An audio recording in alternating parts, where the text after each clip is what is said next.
अच्छा जी, आज हम स्टार्ट करेंगे chapter number 4 respiratory system bed side medicine से। ठीक है, यहाँ पर जो मैं बुक फॉलो कर रही हूँ वो बेड साइड भी है एज वेल एज़ मैक्लियोड को भी हम साथ में फॉलो करेंगे। तो रेस्पिरेटरी सिस्टम में सबसे पहले तो इसने इंट्रोडक्शन बताया है कि yield in the examination of respiratory system is variable. जैसे कि डिजीज़ जो है एस्थमा वगैरह, उसको हम कॉन्फिडेंस के साथ डायग्नोज कर सकते हैं on the basis of clinical evaluation alone. ठीक है, सिर्फ क्लिनिकल बेसिस पे एस्थमा डायग्नोज किया जा सकता है। लेकिन ऑन द अदर हैंड जैसे ट्यूबरक्लोसिस डिजीज़ है, may be Fairlie advanced but clinical examination might still be normal. ठीक है, वो इतनी एडवांस भी हो जाती है लेकिन फिर भी टीबी जैसी डिजीज़ में हमें क्लिनिकल एग्जामिनेशन नॉर्मल मिल सकती है। तो यानी रेस्पिरेटरी सिस्टम की जो एग्जामिनेशन होती है वो बहुत उसकी जो यील्ड है वो वेरिएबल होती है। ठीक है, देन इसके बाद कह रहा है कि on So, in addition to detailed history and thorough physical examination, appropriate investigations are necessary to arrive to the correct diagnosis. ठीक है, हिस्ट्री के अलावा, एग्जामिनेशन के अलावा इन्वेस्टिगेशंस की भी ज़रूरत होती है ताकि हम रेस्पिरेटरी सिस्टम की करेक्ट डायग्नोसिस तक पहुँचें। ठीक हो गया।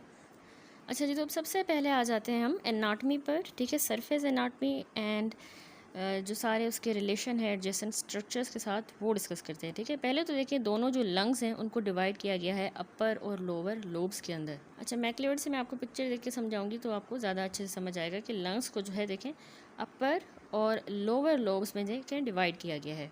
अच्छा, पहले तो आप डायाफ्राम की पोजीशन देखें ना कि डायाफ्राम जो होता है ना वो नॉर्मल एक्सेलेशन के एंड पे, यानी हम जब टाइडल एक्सपायरेशन करते हैं, टाइडल एक्सपायरेशन के एंड पे डायाफ्राम का जो डोम है वो क्वाइट हाई होता है, ऊपर हो जाता है डायाफ्राम का डोम। ठीक है, चेस्ट में ऊपर हो जाएगा एक्सपायरेशन के बाद।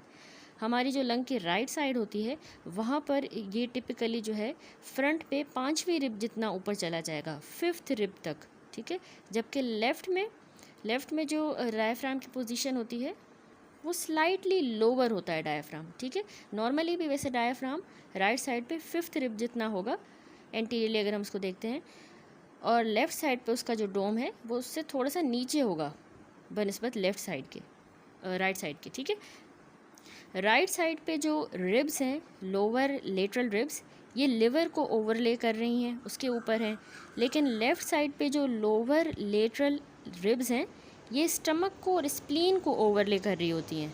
ठीक है, अब प्लूरा की और लंग की एक्सटेंशन में आपको थोड़ी सी बताऊं तो जो पेराइटल प्लूरा होता है ना, लंग्स की जो आउटर कवरिंग होती है वो थोड़ी सी लोअर एक्सटेंड कर रही होती है, थोड़ी ज़्यादा नीचे होती है बनस्पत एक्चुअल लंग के। ठीक है, on the lateral chest wall पे प्लूरा थोड़ी सी और नीचे होती है बनस्पत असली लंग थोड़ा सा ऊपर होगा। इसका मतलब है कि बीच में स्पेस है प्लूरा के और लंग के दरमियान, जो कि इन दोनों के दरमियान होती है। ठीक है, लंग के और प्लूरा के दरमियान एक स्पेस होती है। अब पोस्टीरियरली मैं बताऊँ, अगर पोस्टीरियरली हम देखें तो बैक साइड पे लंग्स जो हैं थोड़े से एक्सटेंड करते हैं लोअर, थोड़े से ज़्यादा लोअर एक्सटेंड करते हैं और वो 12th रिब तक पहुंच जाते हैं फुल इंस्पायरेशन पे। पीछे से अगर हम लंग को देखेंगे पोस्टीरियरली तो इंस्पायरेशन के एंड पे 12th रिब तक लंग पहुंच जाता है। ठीक है, ये इसका हो गया थोड़ी सी एनाटमी। ठीक है, अब आपको ये भी पता होना चाहिए कि लंग लोकेशन की सिग्निफिकेंस क्या है क्लिनिकली। जैसे फॉर एग्जांपल ट्यूमर्स, तो लंग के ये जो एपेक्स होते हैं ना, very top of the lung apex इसको कहते हैं, ये बिल्कुल ब्रेकियल प्लेक्सस के नीचे होता है। ठीक है, यहाँ पे ब्रेकियल प्लेक्सस होगा, उसके नीचे ये लंग की एपेक्स होती है। ठीक है, ब्रेकियल प्लेक्सस हमारी आर्म को जो नर्व सप्लाई करती हैं उसके नीचे है। तो ट्यूमर्स जो लंग एपेक्स के होंगे जिनको हम पैनकोस्ट ट्यूमर कहते हैं, वो T1 नर्व रूट फाइबर्स को भी अफेक्ट करेगा। ठीक है, ये पैनकोस्ट ट्यूमर अगर यहाँ हो जाता है एपेक्स पे तो वो T1 नर्व रूट फाइबर को भी अफेक्ट करेगा। तो उससे अपर आर्म के इनर एस्पेक्ट पर पेन और नमनेस होगी। ठीक है, हाथ के जो स्मॉल मसल्स हैं उनकी वेस्टिंग हो जाएगी, एट्रोफी हो जाएगी। ठीक हो गया। अब इसके अलावा जो अपर थोरेसिक सिंपैथेटिक नर्व्स होती हैं ना, जो हमारी आइज़ को भी कंट्रोल कर रही होती हैं, अपर थोरेसिक सिंपैथेटिक नर्व जो जाता है, सिंपैथेटिक आउटफ्लो आइज़ को कंट्रोल करती हैं, तो वो भी इस लंग एपेक्स के ट्यूमर से अफेक्ट हो सकती हैं। तो उससे भी एक कॉम्प्रोमाइज़ होता है। नर्व कॉम्प्रोमाइज़ से क्या होगा, कॉन्स्ट्रक्शन ऑफ प्यूपिल यानी मियोसिस होगी, ड्रूपिंग ऑफ आईलिड यानी टोसिस होगा। ठीक है, इस सारे के कॉम्बिनेशन को हम कहते हैं इस सब के कॉम्बिनेशन को हम क्या कहेंगे, हॉर्नर सिंड्रोम। ठीक है, तो ये हो गया पैनकोस्ट ट्यूमर यानी एपेक्स ऑफ द लंग पे ट्यूमर। अब उसके बाद अगर देखते हैं कि अगर मिड या फिर लोअर मेडियस्टिनम में अगर ट्यूमर हो, मिड या लोअर मेडियस्टिनम वाले रीजन में, तो यहाँ रीजन में जो है हमारा हार्ट आ जाता है, मेजर ब्लड वेसल्स, ईसोफेगस, तो वो उनको इन्वेड करेगा, ठीक है। पेरिकार्डियम जो सैक होती है हार्ट के अराउंड उसको करेगा, एट्रिया को करेगा जो अपर चैम्बर है हार्ट का, ईसोफेगस को करेगा, ठीक है। ये हो गया मेडिस्टिनम का। अब थोड़ा सा फिजियोलॉजी एंड गैस एक्सचेंज देख लेते हैं, गैस एक्सचेंज की फिजियोलॉजी और डिजीज़ का इम्पैक्ट। हेल्दी इंडिविजुअल्स में जो है ना वो लंग एफिशिएंटली गैस एक्सचेंज कर रहे होते हैं, प्रिसाइजली वो मैच कर रहे होते हैं रीजनल वेंटिलेशन को, यानी air flow different parts of the lung में, और परफ्यूजन यानी blood flow to those part of the lung, उनको मैच करके इसको कहते हैं वीक्यू मैचिंग, ठीक है, वेंटिलेशन और परफ्यूजन मैचिंग। तो लंग्स हेल्दी लोगों में इस तरह करते हैं। अब एयरवे की अगर कोई भी डिजीज़ होती है ना, जैसे एस्थमा हो गया, COPD, और इसके अलावा पैरेन्काइमल लंग डिजीज़ जैसे नमूनिया या फाइब्रोसिस हो जाए, तो उससे ये वीक्यू मैचिंग जो है, वेंटिलेशन परफ्यूजन मैचिंग डिसरप्ट हो जाती है। तो उससे हाइपोक्सिया होगा, साइनोसिस होगी, ठीक है। तो कुछ सिम्टम्स होंगे जैसे कि जो सिम्टम्स लंग की एफरन नर्व्स को जाके स्टिमुलेट करेंगे, उसमें उसको ब्रेथलेसनेस, डिस्निया होगा और टेकिपनिया होगा, रैपिड ब्रीदिंग, ठीक है। तो ये सिम्टम्स हमें मिलते हैं जब वेंटिलेशन परफ्यूजन मैचिंग जो है नहीं होती और हाइपोक्सिया या साइनोसिस होगी पेशेंट को, तो उसको ब्रेथलेसनेस होगा, डिस्निया और टेकिपनिया होगा। ये चीज़ें हमें एग्जामिनेशन पे मिलती है, ठीक है। यहाँ पर फिगर में देखें, ये जो इस फर्स्ट फिगर में प्लूरल मार्किंग इसने सबसे पहले ये दिखाई है, ठीक है। नंबर 1 जो है ये प्लूरल मार्किंग है पूरी, ठीक है। नंबर 2 जो है ये लंग मार्किंग है, 1 और 2 दोनों, ये प्लूरा की भी मार्किंग हुई, लंग मार्किंग हो गई। थर्ड पे देखें ये कार्डियक नॉच होता है, ठीक है, यहाँ पर। नंबर 4 ये ओब्लिक फिशर कहलाता है। नंबर 5 ये हॉरिजॉन्टल फिशर कहलाता है, ठीक है। और नंबर 6 ये ट्रैकिया है। यहाँ पर इस फिगर में देखें तो ये राइट अपर लोब है, राइट साइड का अपर लोब और राइट का लोअर लोब, ठीक है। सॉरी, ये राइट का अपर लोब है, ये राइट का लोअर लोब है, बीच में ये मिडल लोब है, ठीक है। यहाँ पर लिवर है नीचे, राइट साइड वाले नीचे में होता है। तो अगर मैं इस फिगर में भी आपको दिखाऊं तो आपने याद रखना है कि राइट लंग में 3 लोब्स होते हैं, अपर, लोअर एंड मिडल। लेफ़्ट में सिर्फ अपर और लोअर होंगे। इसको पीछे से अगर हम देखें, ये इसका इंटीरियर व्यू है सरफेस एनाटमी थोरैक्स का, सॉरी जो ऊपर देखा था, यहाँ पर ये जो है ना लोबार एनाटमी है लंग सरफेस की, जिसका ये इंटीरियर व्यू है, और ये लेटरल व्यू है। लेटरली अगर हम देखेंगे ना तो राइट साइड पे मैंने कहा 3 लोब्स हैं, अपर, मिडल एंड लोअर। लेफ़्ट पे 2 होंगे, अपर एंड लोअर। तो बेड साइड में भी यही कह रहा है कि दोनों लंग्स को डिवाइड किया गया है अपर और लोअर लोब्स में बाय मेजर फिशर। जो राइट अपर लोब होता है ये फिर फर्दर डिवाइड होता है अपर और मिडल लोब्स के अंदर बाय माइनर फिशर, ठीक है। अपर और लोअर के दरमियान मेजर फिशर है, हमेशा याद रखें, अपर लोब लोअर लोब के दरमियान मेजर फिशर होता है, ठीक है, मेजर फिशर। लेकिन राइट साइड पे अपर और लोअर के दरमियान एक और माइनर फिशर है, जिसकी वजह से अपर एंड मिडल लोब बनता है, ठीक है। अपर लोब फर्दर फिर ना राइट साइड पे देखिए ना, अपर और लोअर लोब है, उनके दरमियान मेजर फिशर है, लेकिन वही right upper lobe further divide होता है अपर और मिडल लोब्स के अंदर बाय माइनर फिशर। तो राइट लंग के 3 लोब्स हो गए, लेफ्ट के 2 हो गए, ठीक है। सरफेस एनाटमी बेड साइड में कहता है कि सरफेस एनाटमी में ट्रेकिया की बाइफर्केशन होती है, ठीक है। ये जो ट्रेकिया बाइफर्केट करता है ना, ये एक्सटर्नल एंगल होता है जिसको हम एंगल ऑफ लुई कहते हैं, ठीक है। इन फ्रंट ये एंगल ऑफ लुई होता है, और डिस्क होती है between the 4th and 5th thoracic vertebra behind, यानी इसके पीछे 4th और 5th थोरेसिक वर्टिब्रा होगी, ठीक है। जहाँ पर हमें बाहर से एक्सटर्नल एनाटमी जब आप किसी भी इंसान के देखते हो तो आपको जो एंगल ऑफ लुई मिलता है ना, वहाँ पर ट्रेकिया बाइफर्केट कर रहा होता है, और वो 4th और 5th थोरेसिक वर्टिब्रा वहाँ पर उसके भी पीछे होगी, ठीक है। उसके अलावा एक और सरफेस एनाटमी याद रखिए, मेजर फिशर जो है ना, अगर हम लाइन ड्रॉ करते हैं 2nd थोरेसिक स्पाइन से लेके 6th रिब से इन द मेमोरी लाइन, तो वो मेजर फिशर को इंडिकेट करता है, ठीक है। ये तो मेजर और माइनर फिशर आप बहुत इंपॉर्टेंट है, समझ लें कि एक तो सरफेस एनाटमी पे जहाँ पर ट्रेकिया बाइफर्केट करता है तो ये हमें एंगल ऑफ लुई मिलता है, ठीक है। अब मेजर फिशर जो होता है ना, जिसको हॉरिजॉन्टल ओब्लिक फिशर कहा जाता है, ठीक है। ओब्लिक फिशर को हम मेजर फिशर कहते हैं। तो सरफेस एनाटमी में सबसे पहले तो मेजर फिशर का बेड साइड में इसने बताया है कि सरफेस एनाटमी में कैसे पता चलेगा कि इस पेशेंट का मेजर फिशर कहाँ है, राइट साइड पे होता है। तो अगर हम 2nd थोरेसिक स्पाइन से पीछे अगर हम देखेंगे, 2nd थोरेसिक स्पाइन से अगर हम एक लाइन ड्रॉ करते हैं टू द आगे आके 6th रिब मेमोरी रीजन की तरफ, मेमोरी लाइन की तरफ 6th रिब तक आगे आते हैं, पीछे से लेके सेकंड थोरेसिक से लेके आगे यूँ हम 6 तक आए हैं, 6 रिब तक, तो ये मेजर फिशर होता है, यानी ये पूरा पीछे से यूँ ओब्लिक फिशर मेजर फिशर हो गया, ठीक है। तो अपर लोब जो है मेनली इसके ऊपर ऊपर होगा, फ्रंट, इसके फ्रंट पे ये पूरा अपर लोब है इस मेजर फिशर या इस ओब्लिक फिशर के, ठीक है, ये ओब्लिक फिशर। अब माइनर फिशर की बात करें, अच्छा अपर लोब इसके फ्रंट में होगा, लोअर लोब इसके पीछे होगा, ठीक है। अब माइनर फिशर को हम हॉरिजॉन्टल फिशर भी कहते हैं। तो ये कैसे बनता है सरफेस एनाटमी पे, अगर आप स्टर्नम से एक लाइन ड्रॉ करते हो at the level of the 4th costal cartilage, laterally ये स्टर्नम है, 4th कोस्टल कार्टिलेज से आप अगर लाइन ड्रॉ करोगे फिर लेटरली जाओगे टिल ये इस मेजर फिशर को कट करे, यहाँ से आपने ड्रॉ की लाइन टिल ये इसको ओब्लिक फिशर को या मेजर फिशर को जब जाके कट करेगा वहाँ तक जो है ये माइनर फिशर होगा, ठीक है, राइट साइड पे 4th कोस्टल कार्टिलेज से लेकर जब तक ये मेजर फिशर को कट करे। अब उसके बाद बेस ऑफ द लंग कह रहा है, राइट साइड पे जो है बेस ऑफ द लंग कैसे रिप्रेजेंट होती है, by a line joining the 6th rib in the, तो बेस ऑफ द लंग जो है अगर हम देखते हैं, अगर हम एक लाइन ड्रॉ करते हैं, राइट साइड का देख लेते हैं बेस ऑफ द लंग, तो लाइन अगर हम ड्रॉ करते हैं जो कि जॉइन करे आगे जाके 6th रिब को, ठीक है, 6th रिब को इन द मेमोरी रीजन, अगर हम यहाँ पे देखें तो ये 6th रिब थी ना, तो 6th रिब को मेमोरी रीजन पे, इसके अलावा 8th रिब जो है वो मिड एक्सिलरी लाइन में 8th रिब को पहुँचे, जबकि स्केपुलर लाइन में 10th रिब को पहुँचे, तो वो हमारा बेस ऑफ द लंग होगा। ऑब्वियसली ये अगर सामने से अगर हम देखें तो बेस ऑफ द लंग यूँ जाएगा, ठीक है, ये इंडिकेट करता है base of the lung. 6th rib जो है वो राइट साइड पे 6th रिब मेमोरी लाइन पे, उसके बाद मिड एक्सिलरी लाइन पे 8th रिब पे होगा बेस ऑफ द लंग, और स्केपुलर लाइन में 10th रिब पर। ये सरफेस एनाटमी।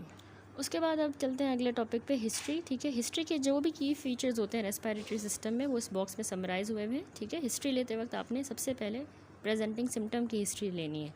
कुछ जो स्पेसिफिक रेस्पिरेटरी सिम्टम है जिसके साथ आपके पास पेशेंट आ सकता है वो ब्रेथलेसनेस भी है, रेस्पिरेटरी सिस्टम में वीज़ के साथ भी आ सकते हैं, कफ, स्पूटम या हेमोप्टाइसिस, ठीक है, ब्लड आना वॉमिट स्पूटम में, ठीक है, chest pain, fever, rigors, night sweat, weight loss के साथ, ठीक है, और स्लीपीनेस। तो ये हो गए स्पेसिफिक रेस्पिरेटरी सिम्टम्स की हिस्ट्री। उसके बाद पास्ट मेडिकल हिस्ट्री में रेस्पिरेटरी डिजीज़ या फिर अदर इलनेस या हॉस्पिटल इनकाउंटर्स जो है वो भी आपने पूछना है, ठीक है। पहले अगर कोई रेस्पिरेटरी डिजीज़ है, हॉस्पिटल एडमिट हुई है या कोई इलनेस, ड्रग और एलर्जी हिस्ट्री आपने ज़रूर पूछनी होती है रेस्पिरेटरी सिस्टम में, कि आपको ड्रग्स कोई ऐसी जो आपको एलर्जी करवाती हैं या आपके रेस्पिरेटरी सिम्टम को रिलीव करती हैं, कोई ऐसी ड्रग्स है, और घर में पेट्स वगैरह तो नहीं है, डस्ट, पॉलन या इनसे आपको एलर्जी तो नहीं है, ठीक है, और एनाफाइलेक्सिस वगैरह की history. Social and family history का भी रोल है क्योंकि कुछ रेस्पिरेटरी डिजीज़ फैमिली हिस्ट्री होती है, वो भी पूछना है। Home circumstances and effect of and on disease, ठीक है, घर के हालात का डिजीज़ पर इफ़ेक्ट। स्मोकिंग की हिस्ट्री बहुत इंपॉर्टेंट होती है रेस्पिरेटरी में, और ऑक्यूपेशनल हिस्ट्री भी इंपॉर्टेंट होती है, ठीक है। सिस्टेमिक रिव्यू में आपने कोई सिस्टेमिक डिजीज़ जो कि लंग को इन्वॉल्व करती है उसके बारे में उससे मुतालिक पूछना है, ठीक है, पूछ लेना है, और रिस्क फैक्टर्स लंग डिजीज़ के लिए, ठीक है। ये सारा जो है रेस्पिरेटरी हिस्ट्री टेकिंग है और डॉक्यूमेंटेशन फ्रेमवर्क। अब आगे हम थोड़ा सा कॉमन प्रेजेंटिंग सिम्टम्स देख लेते हैं रेस्पिरेटरी सिस्टम में, ठीक है। मैं दोनों बुक से आपको एक्सप्लेन करूँगी, बेड साइड से भी और मैक्लियोड से। तो सबसे पहला साथ साथ ही मैं एक्सप्लेन कर दूँगी। तो सबसे पहले जो है सिम्टम हम देख लेते हैं कफ़। अच्छा, सबसे पहला सिम्टम है कफ़। कफ़ जो है ना, इसका पहले आपको कफ़ रिफ्लेक्स पता होना चाहिए, ठीक है। कफ़ रिफ्लेक्स का मकसद ही ये होता है कि उससे हमारा जो भी फॉरेन मटेरियल है वो क्लियर हो जाता है और एयरवे की सारी सिक्रीशंस जो हैं वो क्लियर हो जाती हैं, ठीक है।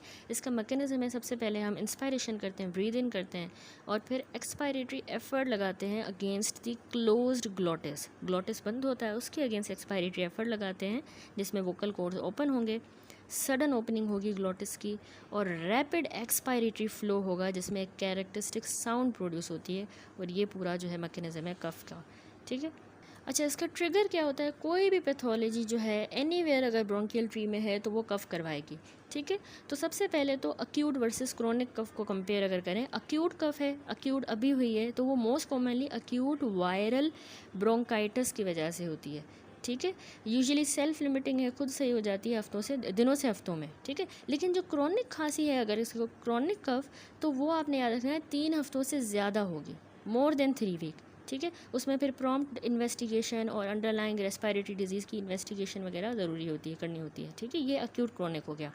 अब आपने जो इंपॉर्टेंट सवालात करने हैं ना पेशेंट से कफ से रिलेटेड, वो पहला तो आपने पूछना है कि आपको खांसी है कब से, ठीक है, कब से आपको है। फिर आपने फ्रीक्वेंसी ज़रूर पूछनी है कि क्या ये सारा दिन होती है आपको खांसी, ठीक है। फिर उसकी नेचर आपने लाजमी पूछनी है कब से, फिर सारा दिन होती है, फिर नेचर कैसी है, नेचर यानी इंट्रूसिव है या इररेजिस्टिबल है, ठीक है। बिल्कुल आपसे इररेजिस्टिबल है, आप रुक नहीं पाते, खांसते रहते हैं, उसको रोक नहीं सकते, या फिर आप डेलिबरेटली सिर्फ गला सही कर रहे होते हैं, थ्रोट क्लियरिंग कफ होती है, जैसे हम ऐसे महसूस होता है गले में कुछ फंसा हुआ है, तो वो कफ ज़्यादा अलग डिफरेंट होती है बनस्पत इररेजिस्टिबल कफ से, ठीक है। तो आपने नेचर भी पूछनी है। उसके बाद आपने कफ से स्पूटम का ज़रूर पूछना है कि उसमें स्पूटम बलगम बनता है आपको खांसी के साथ, अगर है बलगम तो कितना बलगम बनता है, उसका कलर क्या है बलगम का, ग्रीन येलो अगर है तो मतलब उसको ब्रोंकियल इन्फेक्शन है।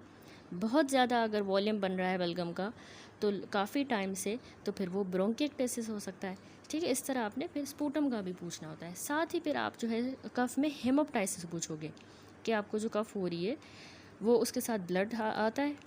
ट्रिगर्स क्या हैं, आपको खांसी किस चीज़ से ट्रिगर होता है, यानी कि जैसे स्वेलोइंग से, खाना खाते हैं, या ठंडी हवा से, एक्सरसाइज करने से, या कोई ऐसे पोल्यूटेंट्स हैं, एलर्जेंस हैं जो आपको ट्रिगर कर रहे हैं आपकी खांसी को। स्मोकिंग की हिस्ट्री कफ में बहुत इंपॉर्टेंट है, क्योंकि स्मोकिंग से क्रोनिक ब्रोंकाइटिस होता है, लंग कैंसर, उनका रिस्क भी बढ़ता है और कफ होती है, ठीक है। तो वो आपने पूछना है। फिर कफ में कुछ एसोसिएटेड फीचर्स भी होते हैं, जैसे अगर वीज़ भी है एक पेशेंट को खांसी के साथ तो उसको भी आपने रूल आउट करना है। अगर वीज़ है तो ऑब्वियसली ये कफ वेरिएंट एस्थमा है, हो सकता है, ठीक है। अगर हार्ट बर्न होती है, पेशेंट का जलन होती है, हार्ट बर्न होती है, गर्ड भी एक कॉमन ट्रिगर है खांसी का, ठीक है। कोई लंग का मसला नहीं होगा, मे बी वो गर्ड ही उसको खांसी करा रहा है, तो एसोसिएटेड बहुत इंपॉर्टेंट है, पूछने हैं। या फिर उसको अगर उसकी आवाज़ एल्टर हुई है खांसी की वजह से, तो मतलब लैरिंग्स में कोई मसला है, वॉइस बॉक्स का मसला है, ठीक है। और मोस्ट इम्पॉर्टेंट आखिरी सवाल, कफ में आपने ड्रग हिस्ट्री लाजमी पूछनी है, specially ACE inhibitor, angiotensin converting enzyme inhibitor अगर पेशेंट यूज़ कर रहा है, क्योंकि वो उनका साइड इफ़ेक्ट है, वो कफ करवाते हैं, ठीक है। अच्छा, उसके बाद एक लफ्ज़ आपने सुना होगा बोवीन कफ, ठीक है। बोवीन कफ जो है ना, ये स्पेसिफिक टाइप होती है कफ की, जो उन पेशेंट्स में होती है जिनको लेफ़्ट हाइलम की मैलिग्नेंसी हो। लेफ़्ट हाइलम जहाँ पे मेजर ब्रोंकाई और ब्लड वेसल्स लंग में एंटर करते हैं ना, तो लेफ़्ट हाइलम में अगर मैलिग्नेंसी हो जाए तो वहाँ पे एक्चुअली होता क्या है, वो लेफ़्ट रिकरेंट लैरिंजल नर्व को वो मैलिग्नेंसी पैरालाइज कर देगी। Left recurrent laryngeal nerve damage हो जाती है मैलिग्नेंसी की वजह से, तो लेफ़्ट वाला वोकल कॉर्ड पैरालाइज हो जाता है। तो उससे होगा क्या कि पेशेंट जो है अपने ग्लोटिस को इफ़ेक्टिवली बंद नहीं कर पाएगा, ठीक है। तो एक्सप्लोजिव किस्म की कफ जो है उसमें इम्पॉसिबल है, एक्सप्लोजिव नहीं होती, जिस तरह हमारी कफ में जो मैकेनिज़्म है वो एक्सप्लोजिव कफ होती है, ग्लोटिस बंद होता है, उसके अगेंस्ट फिर एक्सपायरेशन होती है तो आवाज़ आती है एक्सप्लोजिव। तो इनमें ये बंद नहीं होगा ग्लोटिस सही से, एक्सप्लोजिव कफ नहीं होगी। तो बोवाइन कफ में हॉर्स किस्म की साउंड होगी, फोर्स्ड एक्सपायरेशन के बगैर ही इनिशियल एक्सप्लोजिव ग्लोटल ओपनिंग होगी, यानी हॉर्स साउंड है लेकिन फोर्स्ड एक्सपायरेशन हो रही है, लेकिन उसमें इनिशियल ग्लोटल ओपनिंग नहीं हो रही, ग्लोटिस ओपन नहीं हो रहा, क्योंकि ग्लोटिस की नर्व डैमेज हो गई है, वोकल कॉर्ड पैरालाइज डैमेज हो गया है, क्योंकि उसकी left recurrent laryngeal nerve paralyse हो गई है, ठीक है। तो उसमें बिल्कुल अजीब सी हॉर्स किस्म की खांसी होगी पेशेंट को, बोवीन कफ उसको कहते हैं, ठीक है। ये लेफ़्ट हाइलम की मैलिग्नेंसी में होता है, बस वो एक्सप्लोजिव नेचर नहीं होगी खांसी की, ठीक है। अब यहाँ पर इसने यही बताया है कि बहुत ही कॉमन सिम्टम है कफ़, अपर और लोअर दोनों रेस्पिरेटरी ट्रैक की डिजीज़ में। अच्छा, कफ़ यहाँ पर जो इसने कहा है ना, ड्राई कफ़ भी हो सकती है।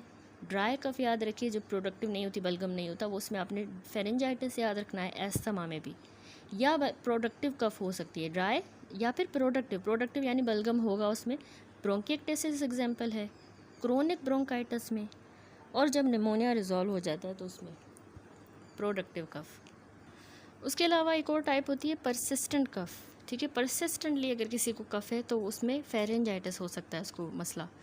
या एक और होती है episodic coming in spasm lasting for several minutes, यानी कि एपिसोडिक कफ़ है, स्पाज़म्स की फॉर्म में आती है, स्पाज़म होता है, ठीक है, रेस्पिरेटरी सिस्टम में स्पाज़म महसूस होता है, मतलब कॉन्स्ट्रिक्शन हो जाती है एयरवेज़ की, और एपिसोड्स में खांसी होती है जो कि फिर सेवरल मिनट्स तक होती है, तो वो ब्रोंकियल एस्थमा हो सकता है, ठीक है। तो ये डिफरेंट टाइप्स हैं। ड्राई हो गई, ड्राई में हमने कहा फेरेंजाइटिस एस्थमा हो सकता है, प्रोडक्टिव में bronchiectasis, chronic bronchitis, resolving pneumonia, persistent में फेरेंजाइटिस और एपिसोडिक कफ में एस्थमा।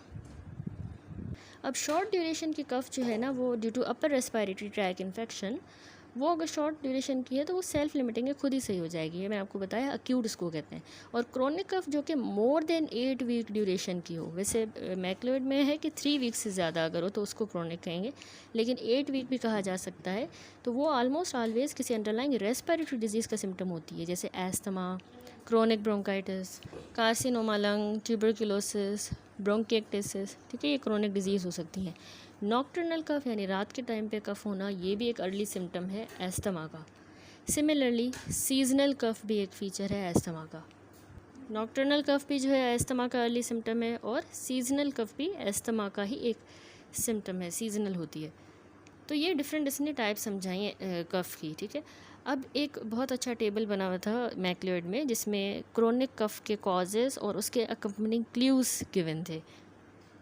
ठीक है, देखिए ये वो टेबल है जिसमें क्रोनिक कफ़ के कॉजेज़ गिवन है और उसके अकम्पनिंग क्लूज़ हमें जो हिस्ट्री में मिल सकते हैं। तो उसमें सबसे पहले देखें, अगर पैथोफिजियोलॉजी हमें दिखाई गई है एयरवे इन्फ्लामेशन की। एयरवे की इन्फ्लामेशन में अगर मतलब मसला पेशेंट को एयरवेज़ की इन्फ्लामेशन का है, तो उसमें कौन सी डिजीज़ हो सकती हैं, उसका क्या क्लू मिलेगा। तो एयरवे इन्फ्लामेशन में एस्थमा यानी कफ वेरिएंट एस्थमा, ये बच्चों को और कुछ एडल्ट्स को अफेक्ट करती है एस्थमा। ठीक है, और इनको रात के टाइम पे कफ होती है, जिसमें साथ में वीजिंग आपने नहीं भूलना, और एटोपी होगी यानी एलर्जी की टेंडेंसी होगी, तो आप समझ जाएंगे कि एस्थमा है। ठीक है, इसी तरह अगर एयरवे इन्फ्लामेशन में chronic obstructive pulmonary disease COPD, तो इनमें क्या की क्लू मिलेगा। अगर कोई हिस्ट्री ऑफ स्मोकिंग के साथ आया है और इंटरमिटेंट उसको बलगम भी प्रोड्यूस होता है, स्पूटम प्रोडक्शन, तो उसमें COPD आप क्लू मिल सकता है कि ये डिजीज़ है इसको। अगर परसिस्टिंग एयरवे रिएक्टिविटी है फॉलोइंग अक्यूट ब्रोंकाइटिस, ठीक है, अक्यूट ब्रोंकाइटिस के बाद परसिस्टिंगली एयरवे रिएक्टिविटी है, तो उसमें कफ़ जो होगी ना पेशेंट की, वो रीसेंट इन्फेक्शन के बाद उसको कंटिन्यूसली कफ़ है। अक्यूट ब्रोंकाइटिस में ऐसा होता है, रीसेंट इन्फेक्शन हुआ होगा, उसके बाद परसिस्टिंग कफ़ होगी। ब्रोंकिएक्टिसिस में क्या क्लू मिलता है, पर्युलेंट यानी पस वाला डेली स्पूटम होगा, जो काफ़ी टाइम से उसको प्रोड्यूस हो रहा है, लॉन्ग पीरियड से। इसके अलावा ब्रोंकिएक्टिसिस में नमूनिया होगा, उसको हिस्ट्री ऑफ नमूनिया, या बचपन में चाइल्डहुड में वूपिंग कफ़ की हिस्ट्री होगी, और इसको रिकरेंट बार बार हेमोप्टाइसिस भी होगी। ठीक है, ये ब्रोंकिएक्टिसिस की पिक्चर है हिस्ट्री या एग्जामिनेशन पे। पस वाला स्पूटम काफ़ी टाइम से, नमूनिया या बचपन में वूपिंग कफ या रिकरेंट हेमोप्टाइसिस।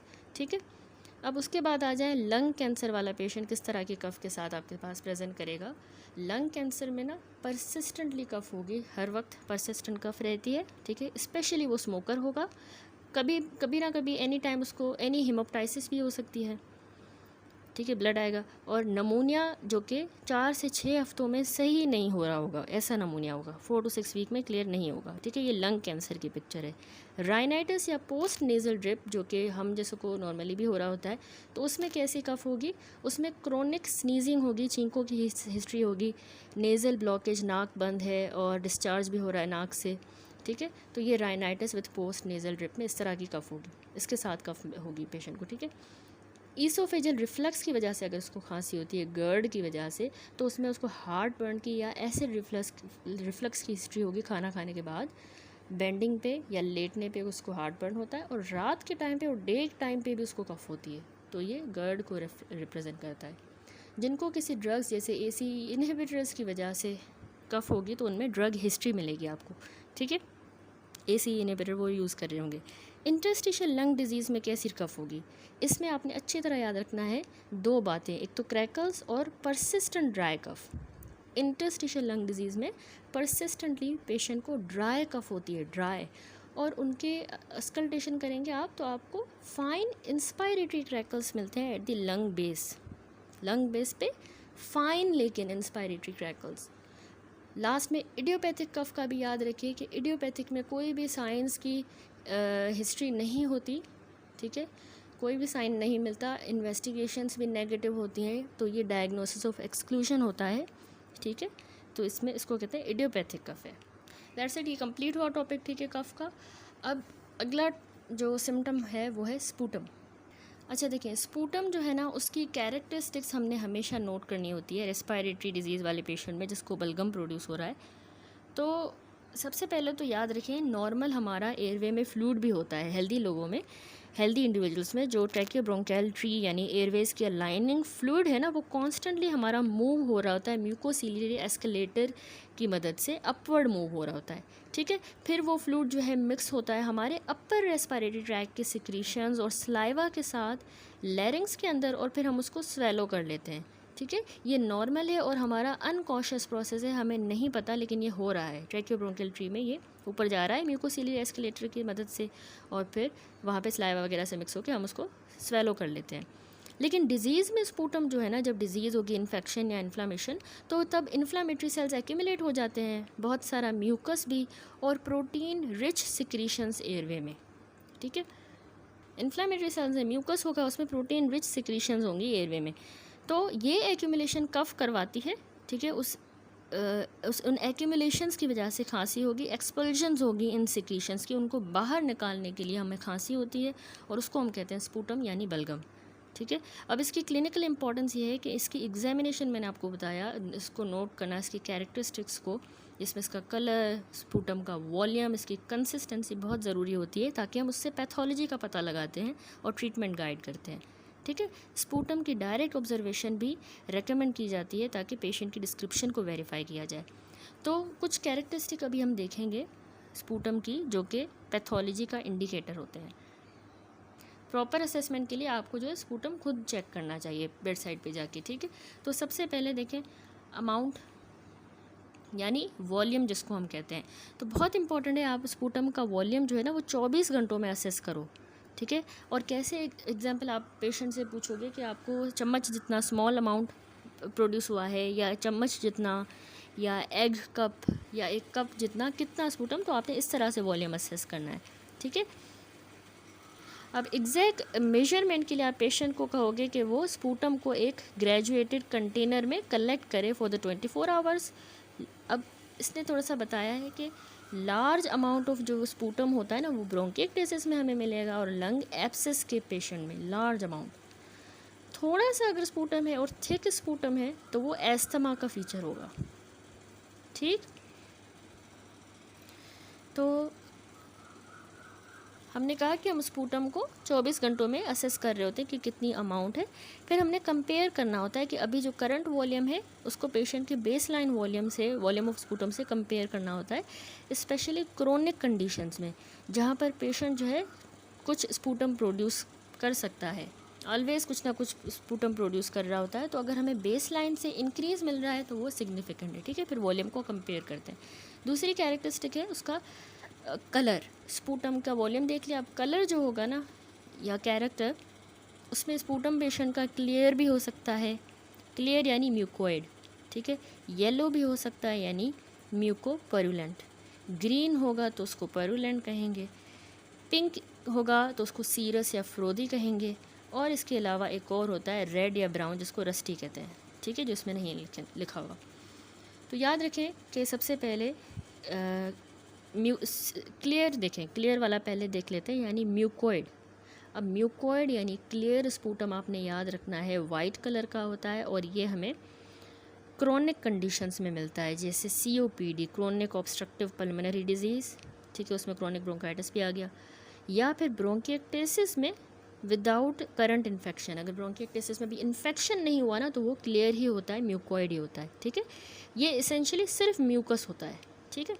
दूसरा है सीरस, सीरस या फ्रोदी जिसको कहते हैं, क्लियर एंड फ्रोदी होगा, पिंक भी हो सकता है। तो ये पल्मोनरी इडीमा का हॉलमार्क है। बहुत इंपॉर्टेंट क्वेश्चन है कि सीरस जो है हमें म्यूकस या पिंक फ्रोदी म्यूकस पल्मोनरी इडीमा में मिलता है, ठीक है, सीरस कहेंगे।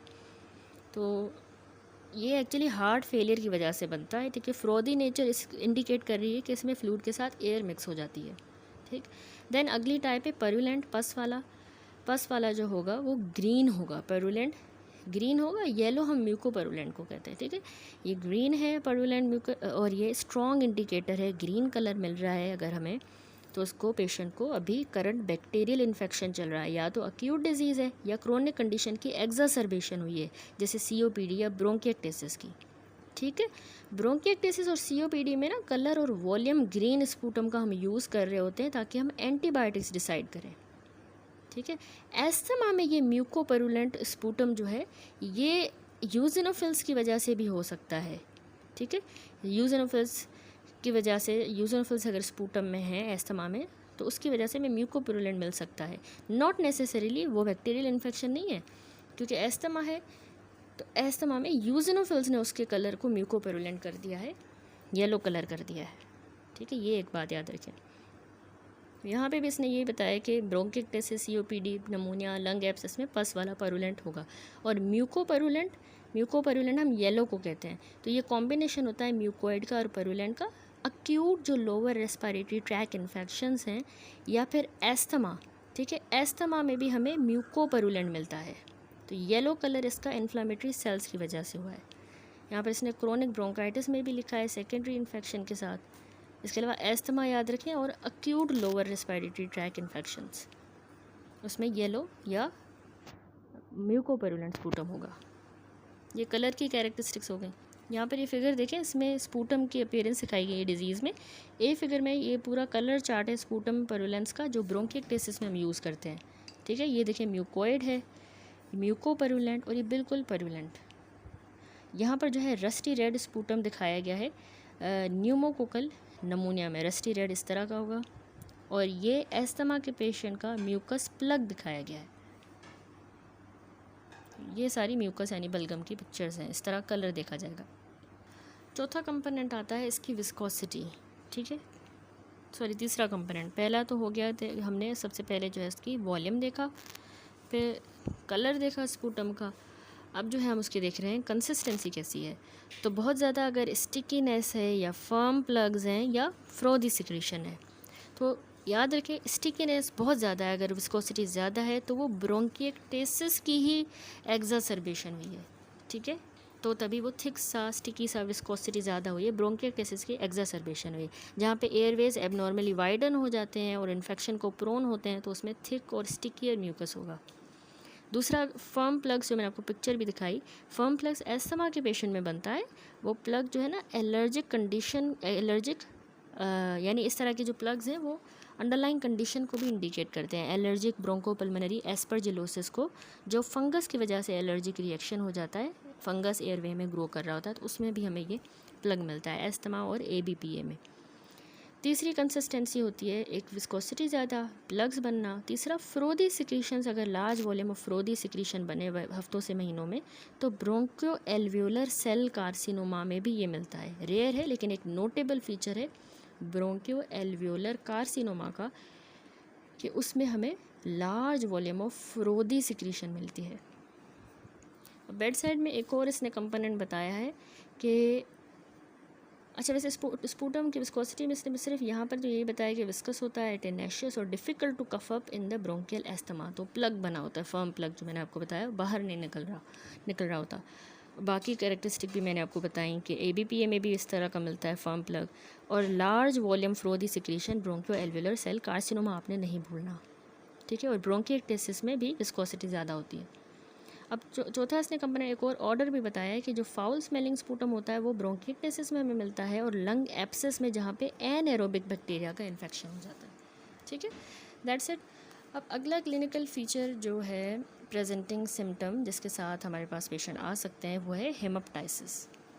अच्छा, अब हेमोप्टाइसिस की डेफिनेशन ये होती है coughing up blood that originates from the respiratory tract. ठीक है, कफिंग अप ऑफ ब्लड, जो कि ब्लड रेस्पिरेटरी ट्रैक से आया है, लंग्स से या फिर एयरवेज से।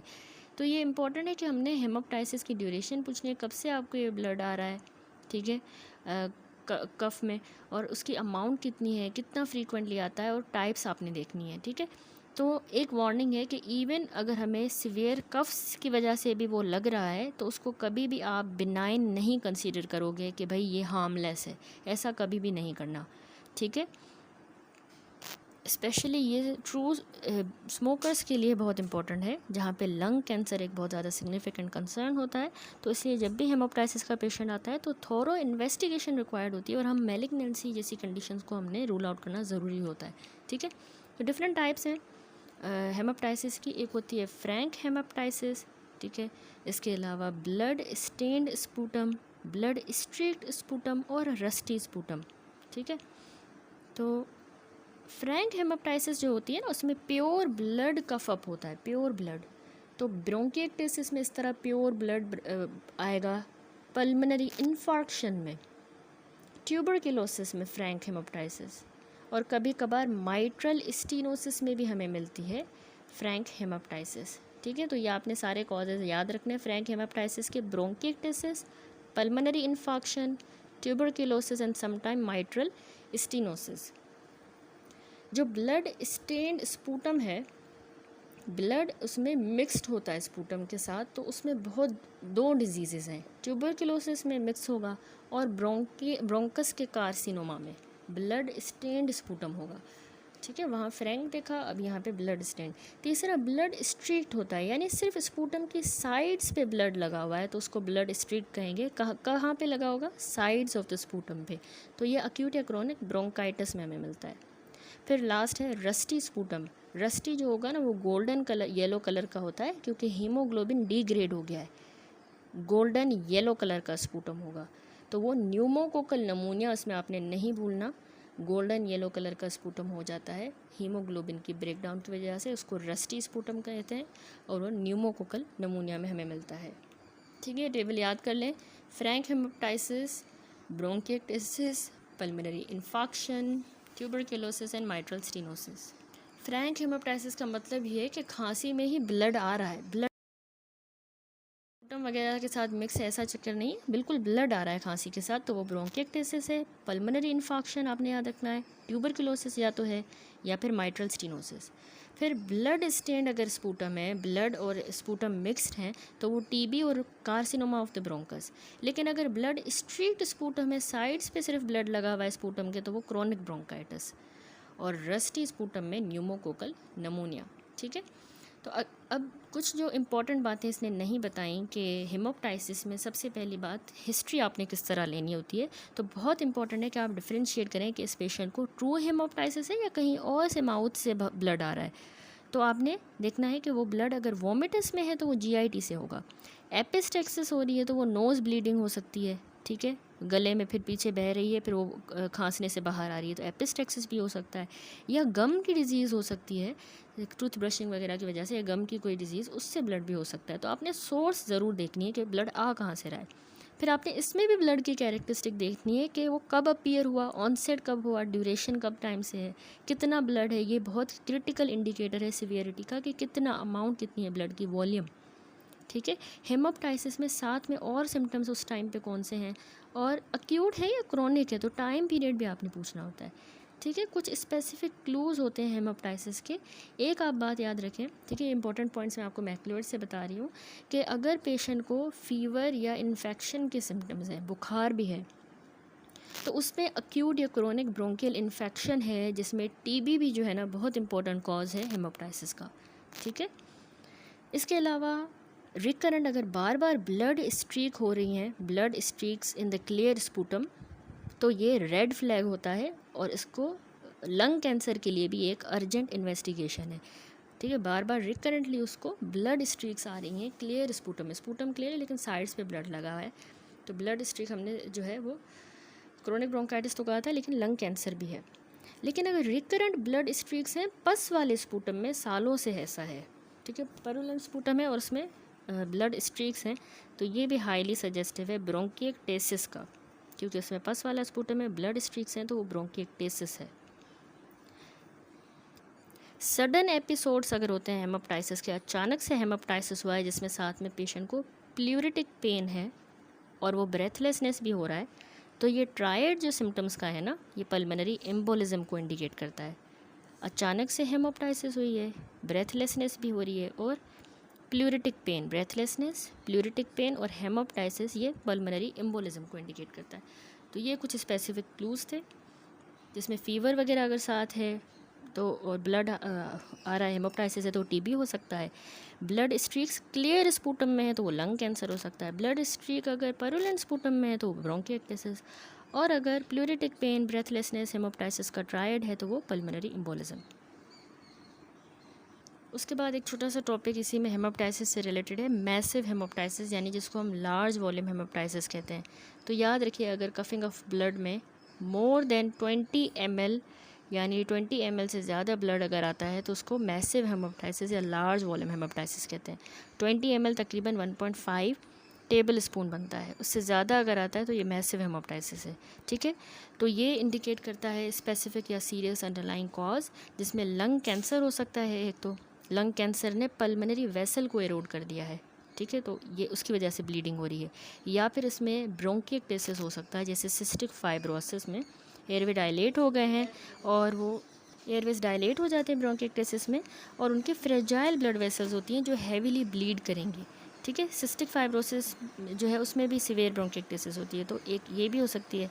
इसके अलावा कैविटरी डिजीज़ हो सकती है, यानी कैविटीज़ बन गई हैं, होल्स बन गए हैं लंग टिश्यू में, जिसकी वजह से बहुत ज़्यादा ब्लीडिंग हो रही है। फॉर एग्जांपल जैसे एस्परजिलोमा याद करें, फंगस बाल है, या कैविटरी पल्मोनरी टीबी हुई है, तो कैविटरी लेशंस में भी हेमोप्टाइसिस बहुत ज़्यादा होती है।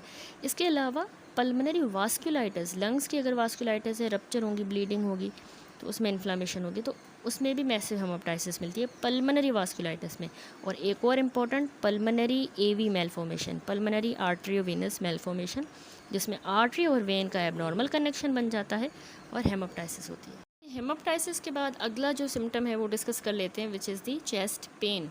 ठीक है, चेस्ट पेन जो है ये एक कॉमन सिम्टम है रेस्पिरेटरी डिजीज़ का, और ये बहुत से स्ट्रक्चर से अराइज कर सकता है अराउंड द चेस्ट। ठीक है, तो चेस्ट पेन की जो कैरेक्टर है और इसकी साइड पेन की डिजीज़ के हिसाब से वेरी करती हैं, उसकी जगह और जो उसका कैरेक्टर है। तो डिफरेंट कैरेक्टर्स हम देखेंगे, तो एक और साइड्स भी देखेंगे। तो इसके सबसे पहले तो आप याद रखेंगे कि चेस्ट वॉल में पेन कहाँ से आ सकता है। चेस्ट वॉल में जो मसल्स हैं, बोन्स हैं, रिब्स, स्टर्नम, कार्टिलेज, उनमें पेन हो सकता है। जो पेराइटल प्लूरा है, मसल्स, लंग की आउटर लाइनिंग, उससे पेन, वो पेन सेंसिटिव होती है, उससे पेन आ सकता है। मेडिस्टिनल स्ट्रक्चर, जिसमें heart, great vessel, oesophagus, trachea आ गया, वहाँ से भी कोई डिजीज़ है, वहाँ पर उनमें से पेन आ सकता है। ट्रेकियोब्रोंकियल ट्री में windpipe, major airway, pericardium से भी हो सकता है, इसोफेगस से, या सब डायाफ्रामेटिक ऑर्गन से। ठीक है, डायाफ्राम के नीचे जो ऑर्गन है, लिवर, गाल ब्लेडर, तो वो पेन भी चेस्ट की तरफ रेफ़र हो सकता है। ठीक है, इंपॉर्टेंट नोट ये है कि पेन जो है ना वो लंग पैरेन्काइमा से कभी भी ओरिजिनेट नहीं करता, लंग टिश्यू से पेन नहीं आता। ठीक है, या विजरल प्लूरा से, जो लंग की इनर वाली लाइनिंग है, उससे पेन नहीं आता। पेराइटल फिर भी है सेंसिटिव, विजरल इनसेंसिटिव होता है, और लंग पैरेन्काइमा से भी पेन नहीं आता। इन स्ट्रक्चर्स को क्योंकि ऑटोनॉमिक नर्व सप्लाई है, इनको सेंसरी नर्व फाइबर्स नहीं होते। ठीक है, ये इंपॉर्टेंट बात है। अब जब भी चेस्ट पेन को हम असेस कर रहे होते हैं तो उस वक्त हमने कुछ की एस्पेक्ट्स देखने हैं। सबसे पहले तो उसकी साइट क्या है, सिवियरिटी, कि पेन एग्जैक्टली कहाँ पे हो रहा है और कितना इंटेंस है। ठीक है, फिर कैरेक्टर आपने पूछना है कि पेन आपको जो है किस तरह से फील हो रहा है, शार्प किस्म का है, डल है, या एकिंग है, या बर्निंग, क्रशिंग, किस तरह का पेन है, कैरेक्टर पूछना है। शार्प पेन अगर होता है तो वो प्लूरिटिक पेन होता है। ठीक है, प्लूरल पेन को इंडिकेट करता है। तो साइट, सिवियरिटी देखी, फिर कैरेक्टर देखा, फिर आपने ऑनसेट पूछना है कि आपको ये अचानक हुआ है या ये ग्रेजुअली डेवलप हुआ पेन। अब इसके एक्सरबेटिंग रिलीविंग फैक्टर्स क्या है, किससे वर्स होता है, किससे आपका पेन सही होता है। खांसने से या डीप ब्रीथ लेने से वर्सन होता है तो वो प्लूरल डिजीज़ का हो सकता है, खांसने से या डीप ब्रीदिंग से। और साथ में आपको क्या सिम्टम्स हैं, ब्रेथलेसनेस है, बुखार है, पेन के साथ खांसी है, तो ये इन्फेक्टिव कॉज को इंडिकेट करता है। ठीक है, अब सबसे पहले हम डिफरेंट स्पेसिफिक कॉजेज़ देख लेते हैं चेस्ट पेन के। ठीक है, यहाँ पर बस ये इतना सा छोटा सा टॉपिक है। अब कुछ स्पेसिफिक कॉजेज़ देख लेते हैं चेस्ट पेन के, जो रेस्पिरेटरी सिस्टम से रिलेटेड हैं। तो सबसे पहले तो पल्मोनरी एम्बोलिज्म याद रखें। पल्मोनरी एम्बोलिज्म इस पर नहीं है मेंशन। लार्ज एम्बोलस जो है ना वो एंजाइना की तरह का पेन करवाता है। ठीक है, उसका मैकेनिज़्म यही है कि जो है राइट वेंट्रिकल पे, हार्ट के पे वर्कलोड बढ़ेगा, साथ में ऑक्सीजन डिलीवरी भी हार्ट मसल को सही से नहीं हो रही, क्योंकि हाइपोटेंशन हो गया है, लो ब्लड प्रेशर और लो ऑक्सीजन हो गई, हाइपोक्सीमिया, तो उससे लेफ़्ट वेंट्रिकुलर इस्कीमिया होगी। ठीक है, ब्लड फ्लो कम होगा। तो उसमें एंजाइना लाइक पेन होता है, ठीक है। अब ये प्लूरिटिक पेन देखें, ये शार्प किस्म का और स्टेबिंग बिल्कुल चाकू की तरह का पेन होता है, नाइफ लाइक पेन होता है, जो सांस लेने पे इंस्पायरेशन पे वर्सन होगा, खांसने पे भी वर्सन होगा। ये होता कहाँ है, ये मिड लाइन से अवे होगा, यानी किसी वाइड एरिया अफेक्ट हो सकता है या फिर लोकलाइज्ड भी हो सकता है, लेकिन मिड लाइन से दूर होगा, ठीक है। और ये कैसे जो है पेराइटल प्लूरल पेन डिजीज़ जो है कैसे इस तरह का पेन करवाती है।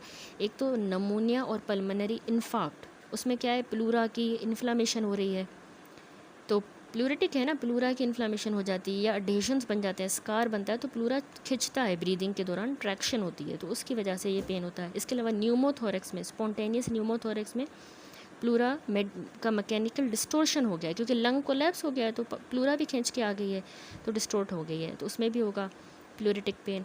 और लंग कैंसर में भी होता है, क्योंकि उसमें भी प्लूरा ने जाके उसकी डिस्टोर्शन हो गई, क्योंकि ट्यूमर ने जाके प्लूरा को इन्फिल्ट्रेट कर दिया है, तो कॉन्स्टेंट लेकिन नॉन प्लूरिटिक पेन उसमें वैसे ज़्यादा टिपिकल होता है। लंग कैंसर में बेशक प्लूरा डिस्टोर्ट हुई है, लेकिन उसमें कॉन्स्टेंटली पेन होगा और नॉन प्लूरिटिक टाइप का होगा, ठीक है।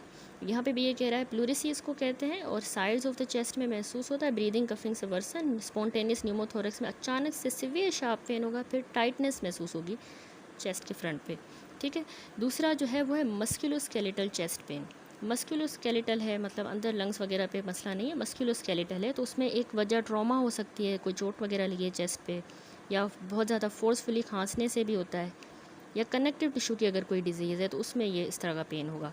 तो उसमें चेस्ट टेंडर होगी, हाथ लगाने पे, पालपेट करने पे, टच करने पे टेंडरनेस होगी उसमें मस्कुलोस्केलेटल पेन में, ठीक है। मस्कुलोस्केलेटल पेन में जो पेन होगा ना, वो रेस्पिरेटरी मूवमेंट से होगा, और स्पाइन या शोल्डर को भी मूव करने से पेशेंट मूव करता है तो उसको पेन होगा।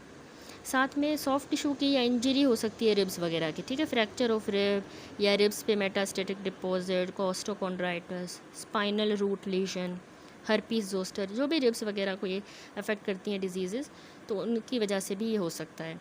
तो इसमें एक की बात है कि डिटेल हिस्ट्री पिछले इवेंट्स की, आपको कोई चोट लगी, इंजरी या अनयूजुअल स्ट्रेन वगैरह, ये पूछना बहुत ज़रूरी होता है, ठीक है। अब अनकॉमन अक्यूट चेस्ट पेन्स थोड़े से देख लेते हैं।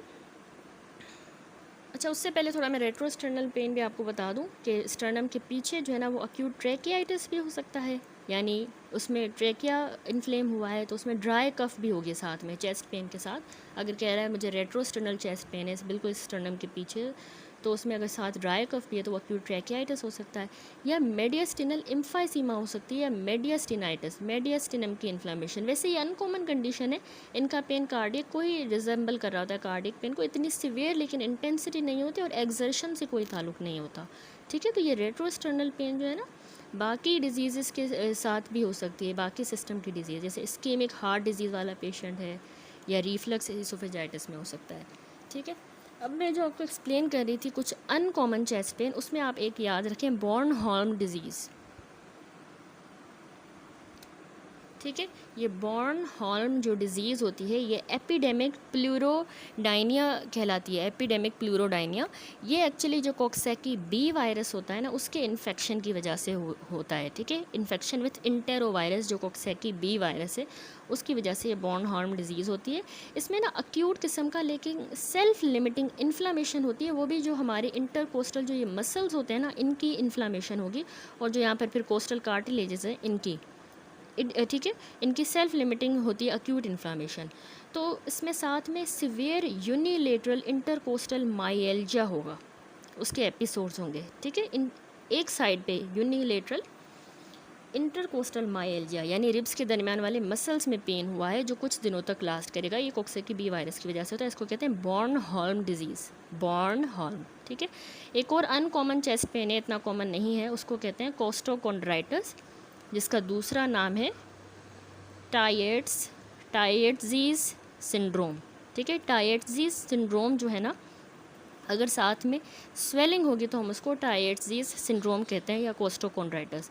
ये इडियोपैथिक इन्फ्लामेशन हो जाती है, जो हमारी ये रिब्स के साथ यहाँ पर कोस्टल कार्टिलेजेस लगे होते हैं ना उनकी इन्फ्लामेशन हो जाती है, ठीक है। रिब्स जहाँ पे स्टर्नम के साथ जुड़ती है, इन कोस्टल कार्टिलेज की इन्फ्लामेशन, ये अक्यूट होता है, लोकलाइज्ड पेन होगा, उसमें टेंडरनेस भी होगी, और सिर्फ पेन रिलीवर्स वगैरह लेने से ये सही हो जाता है, स्पॉन्टेनियसली सेटल हो जाता है, ठीक है। स्वेलिंग अगर होगी तो उसको हम टायर्ट्ज़ीज़ सिंड्रोम कहते हैं, ठीक है। इसी तरह शिंगल्स में भी होता है, यहाँ पर मैंने आपको दिखाया था, ठीक है, हर्पीस जोस्टर वगैरह में भी के होता है मस्कुलोस्केलेटल पेन। तो इसका ऑनसेट जो है ना वो सुपरफिशियल इच के साथ होगा। पहले पेशेंट को बस चेस्ट वाले रीजन पे खारिश हुई थी, इचिंग या फिर बर्निंग पेन होगा किसी स्पेसिफिक थोरेसिक डर्माटोम पे, क्योंकि नर्व्स अफेक्ट हुई है ना, सिंगल स्पाइनल नर्व अफेक्ट हुई है, तो उस थोरेसिक डर्माटोम पे बर्निंग पेन होगा, बर्निंग, या फिर वहाँ पे खारिश होगी। ये शिंगल्स की मैं बात कर रही हूँ, ठीक है। उसके बाद वहाँ कैरेक्टरिस्टिक रैश बन जाएगी, इरप्शंस होंगी, ब्लिस्टर बनेंगे बैंड लाइक पैटर्न में, बिल्कुल जिस तरह बेल्ट ऑफ रोजेस होता है ना, गुलाब के जिस तरह बेल्ट हो, तो उस तरह के छोटे छोटे दाने बनेंगे, वेजिकुलर रैश बनेगी, ठीक है, बैंड लाइक पैटर्न में। तो इसमें जो पेन होता है, पेन और एल्टर्ड सेंसेशन, वो परसिस्ट करती है long after the rash resolve. Rash सही भी हो जाएगी फिर भी इसका पेन रहता है, और ऑफन स्कारिंग भी बन जाती है। ये हो गया हर्पीस जोस्टर में जो चेस्ट पेन होता है। फिर ईसोफेजल पेन भी थोड़ा सा याद रखें, उसमें बर्निंग रेट्रोस्टर्नल पेन होगा जो मैंने आपको बताया, ब्रेस्ट बोन के पीछे। कार्डिक पेन को मिमिक कर सकता है, खाना खाने के बाद वर्सन होगा, एंटासिड से सही होगा, तो वो ईसोफेजल पेन। इसी तरह कार्डिक पेन जो है वो हम कार्डियो में देख चुके हैं। मेडिएस्टिनल या चेस्ट वॉल की मैलिग्नेंसी जो मैंने आपको बताया, मेडिएस्टिनल डिजीज़ अगर मैलिग्नेंसी हो तो वो सेंटर में होगी, जो चेस्ट है उसके सेंटर में होगी, कांस्टेंट प्रोग्रेस करती रहेगी, और लेकिन उसमें नॉन प्लूरिटिक पेन होगा क्योंकि वो मेडिएस्टिनम में। चेस्ट वॉल की अगर इन्वेजन हुई है मैलिग्नेंसी से, चेस्ट वॉल में पेन होगा, कांस्टेंट प्रोग्रेसिव नॉन प्लूरिटिक। तो उसमें कैरेक्टरिस्टिक ये है कि स्लीप डिस्टर्बेंस उसका एक कॉमन फीचर होता है मैलिग्नेंट पेन का। जिसको मैलिग्नेंसी की वजह से चेस्ट पेन होगा ना, उसकी नींद खराब होगी, ठीक है, स्लीप डिस्टर्बेंस उसको होगी। तो ये सारा जो है मैंने आपको एक्सप्लेन किया। मैक्लियोड से भी इंपॉर्टेंट पॉइंट सारे जो है रेस्पिरेटरी सिस्टम में, चेस्ट पेन और बेड साइड मेडिसिन से भी एक्सप्लेन किया, ठीक है। अगला अब जो टॉपिक है हमारा प्रेजेंटिंग सिम्टम, वो है डिस्निया। अच्छा जी, अब डिस्निया जो है इसने बताया है कि डिफ़िकल्टी इन ब्रीदिंग को ही हम डिस्निया कहते हैं। वो या तो कार्डियक डिजीज़ में भी हम पढ़ते आते हैं कि डिस्निया होता है, या रेस्पिरेटरी डिजीज़ में भी हो सकता है। जो ब्रोंकियल एस्थमा है, और जब भी क्रोनिक ब्रोंकाइटिस की, COPD वगैरह की एक्यूट एक्सरसेबेशन होती हैं, तो उनमें डिस्निया होता है एपिसोड्स में। ब्रोंकियल एस्थमा में और क्रोनिक ब्रोंकाइटिस में उसका सांस जो है वो लेने में तकलीफ़ होगी, डिस्निया होगा, ब्रेथलेसनेस होगा, लेकिन एपिसोड्स में। लेकिन जो एम्फाइसीमा है और क्रोनिक इंटरस्टिशियल लंग डिजीज़ जैसे फाइब्रोजिंग एल्वियोलाइटिस, ठीक है, फाइब्रोजिंग एल्वियोलाइटिस जो इंटरस्टिशियल लंग डिजीज़ है, या एम्फाइसीमा में डिस्निया एक्सर्शन पे होगा और वो प्रोग्रेसिव होगा, यानी बढ़ता जाएगा, ठीक है। इनके साथ साथ जो ये सारी मैंने कंडीशंस बताएं, इसके अलावा अक्यूट डिस्निया भी होता है। वाइवा में भी बहुत पूछा जाता है, अक्यूट डिस्निया की वजूहत बताएं, तो वो रेस्पिरेटरी डिजीज़ के बाद हो सकता है अक्यूट डिस्निया। जैसे अगर किसी को स्पॉन्टेनियस न्यूमोथोरेक्स हो, पल्मनरी एम्बोलिज्म, तो अचानक से डिस्निया होगा, ठीक है। Massive rapidly accumulating pleural effusion, जल्दी से मैसिव प्लूरल इफ्यूजन एक्यूमुलेट हुई है तो उसमें अचानक से डिस्निया होगा, और नमूनिया में भी अचानक डिस्निया होता है, ठीक हो गया। तो यहाँ पर इसने तो बिल्कुल सिर्फ इतना सा ही डिस्निया को एक्सप्लेन किया है। डेफिनेशन यही है, अनकम्फर्टेबल नीड टू ब्रीथ को हम कहते हैं डिस्निया। होता ये सब्जेक्टिव है, सब्जेक्टिव सिम्टम, तो उसको क्वांटिफाई नहीं कर सकते, मुश्किल होता है ऑब्जेक्टिवली क्वांटिफाई करना। Respiratory disease, cardiac disease, anaemia में भी होता है, और फिजियोलॉजिकल डिस्ट्रेस की वजह से भी होता है, ठीक है। मैकेनिज्म थोड़ा सा मैं बताऊं अगर आपसे कोई पूछे, तो हमारी जो इंट्रा पल्मनरी एफरेंट नर्व्स है ना, वो स्टिमुलेट होती हैं। जब भी लंग का अंदर टिश्यू है उसके अंदर इन्फ्लामेशन होगी, जैसे इंटरस्टिशियल इन्फ्लामेशन, या लंग में अगर ब्लड क्लॉट बनता है जैसे थ्रोम्बो एम्बोलिज्म, जैसे पल्मनरी एम्बोलिज्म, तो उसमें हमारी intra pulmonary afferent nerve stimulate होंगी। इसके अलावा अगर हमारे रेस्पिरेटरी मसल्स पे लोड बढ़े, जैसे एस्थमा, COPD में एयर फ्लो ऑब्स्ट्रक्शन है ना, तो मसल वाले, ब्रीदिंग वाले मसल्स का काम बढ़ गया, एयर फ्लो ऑब्स्ट्रक्शन है। या फिर अगर कंप्लायंस कम है, जैसे लंग्स स्टिफ हैं फाइब्रोसिस में, तो लंग्स का काम बढ़ गया, मैकेनिकल लोड बढ़ा। एक तो इंट्रा पल्मनरी एफरेंट नर्व्स ने, दूसरा मसल्स पे वर्कलोड, मैकेनिकल लोड बढ़ा है। तीसरा, जब हाइपोक्सिया हो, वेंटिलेशन परफ्यूजन का मिसमैच हो जाए, हाइपोक्सिया हो जाए, तो उससे भी कीमो रिसेप्टर्स स्टिमुलेट होंगे और वो ब्रेथलेसनेस को स्टिमुलेट करते हैं, डिस्निया करवाते हैं, ठीक है। ये हो गया इसका मैकेनिज्म ब्रेथलेसनेस का इन द रेस्पिरेटरी डिजीज़। तो ब्रेथलेसनेस को क्वांटिफाई किया गया है, ये हमने पहले भी डिस्कस किया है रेस्पो वाले यूनिट में, मेडिसिन में। Medical research council MRC breathlessness scale के अकॉर्डिंग, ये एमआरसी स्केल बहुत इंपॉर्टेंट है। आपने अगर एग्ज़ाम में भी जो है वाइवा में भी आपसे पूछा जाएगा कि इसके ग्रेड्स बताएं, तो जो भी पेशेंट को आप असेस करोगे तो एमआरसी स्केल के अकॉर्डिंग आपने उसकी डिस्निया को ग्रेड करना है, ग्रेड 1 2 3 4 5, ठीक है। तो 1 ग्रेड होता है कि उसको कोई भी मसला नहीं है ब्रेथलेसनेस का, सिवाय जब वो स्ट्रीनस एक्सरसाइज करता है, बहुत सख्त किस्म की वर्जिश करता है एक्सरसाइज, तब सिर्फ डिस्निया होता है, वरना कोई ब्रेथलेसनेस का मसला नहीं है, तो उसको ग्रेड 1 कहेंगे।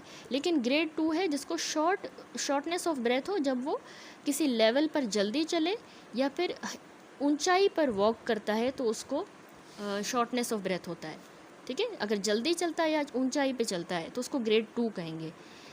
ग्रेड 3 हम उसको कहेंगे कि दूसरे लोगों की निस्बत ये पेशेंट जो है ये स्लोली वॉक करता है लेवल पे, सीधे लेवल पे, ठीक है, स्लोली बाकी दूसरे लोगों की निस्बत, और माइल जितना सफ़र करने के बाद रुक जाता है या फिर 15 मिनट की वॉकिंग करने के बाद रुक जाता है तो उसको ग्रेड 3 का डिस्निया कहेंगे, ठीक है। दूसरे लोगों से स्लो चल रहा है, 15 मिनट के बाद या रुक जा रहा है या माइल के बाद रुक रहा है तो 3 ग्रेड।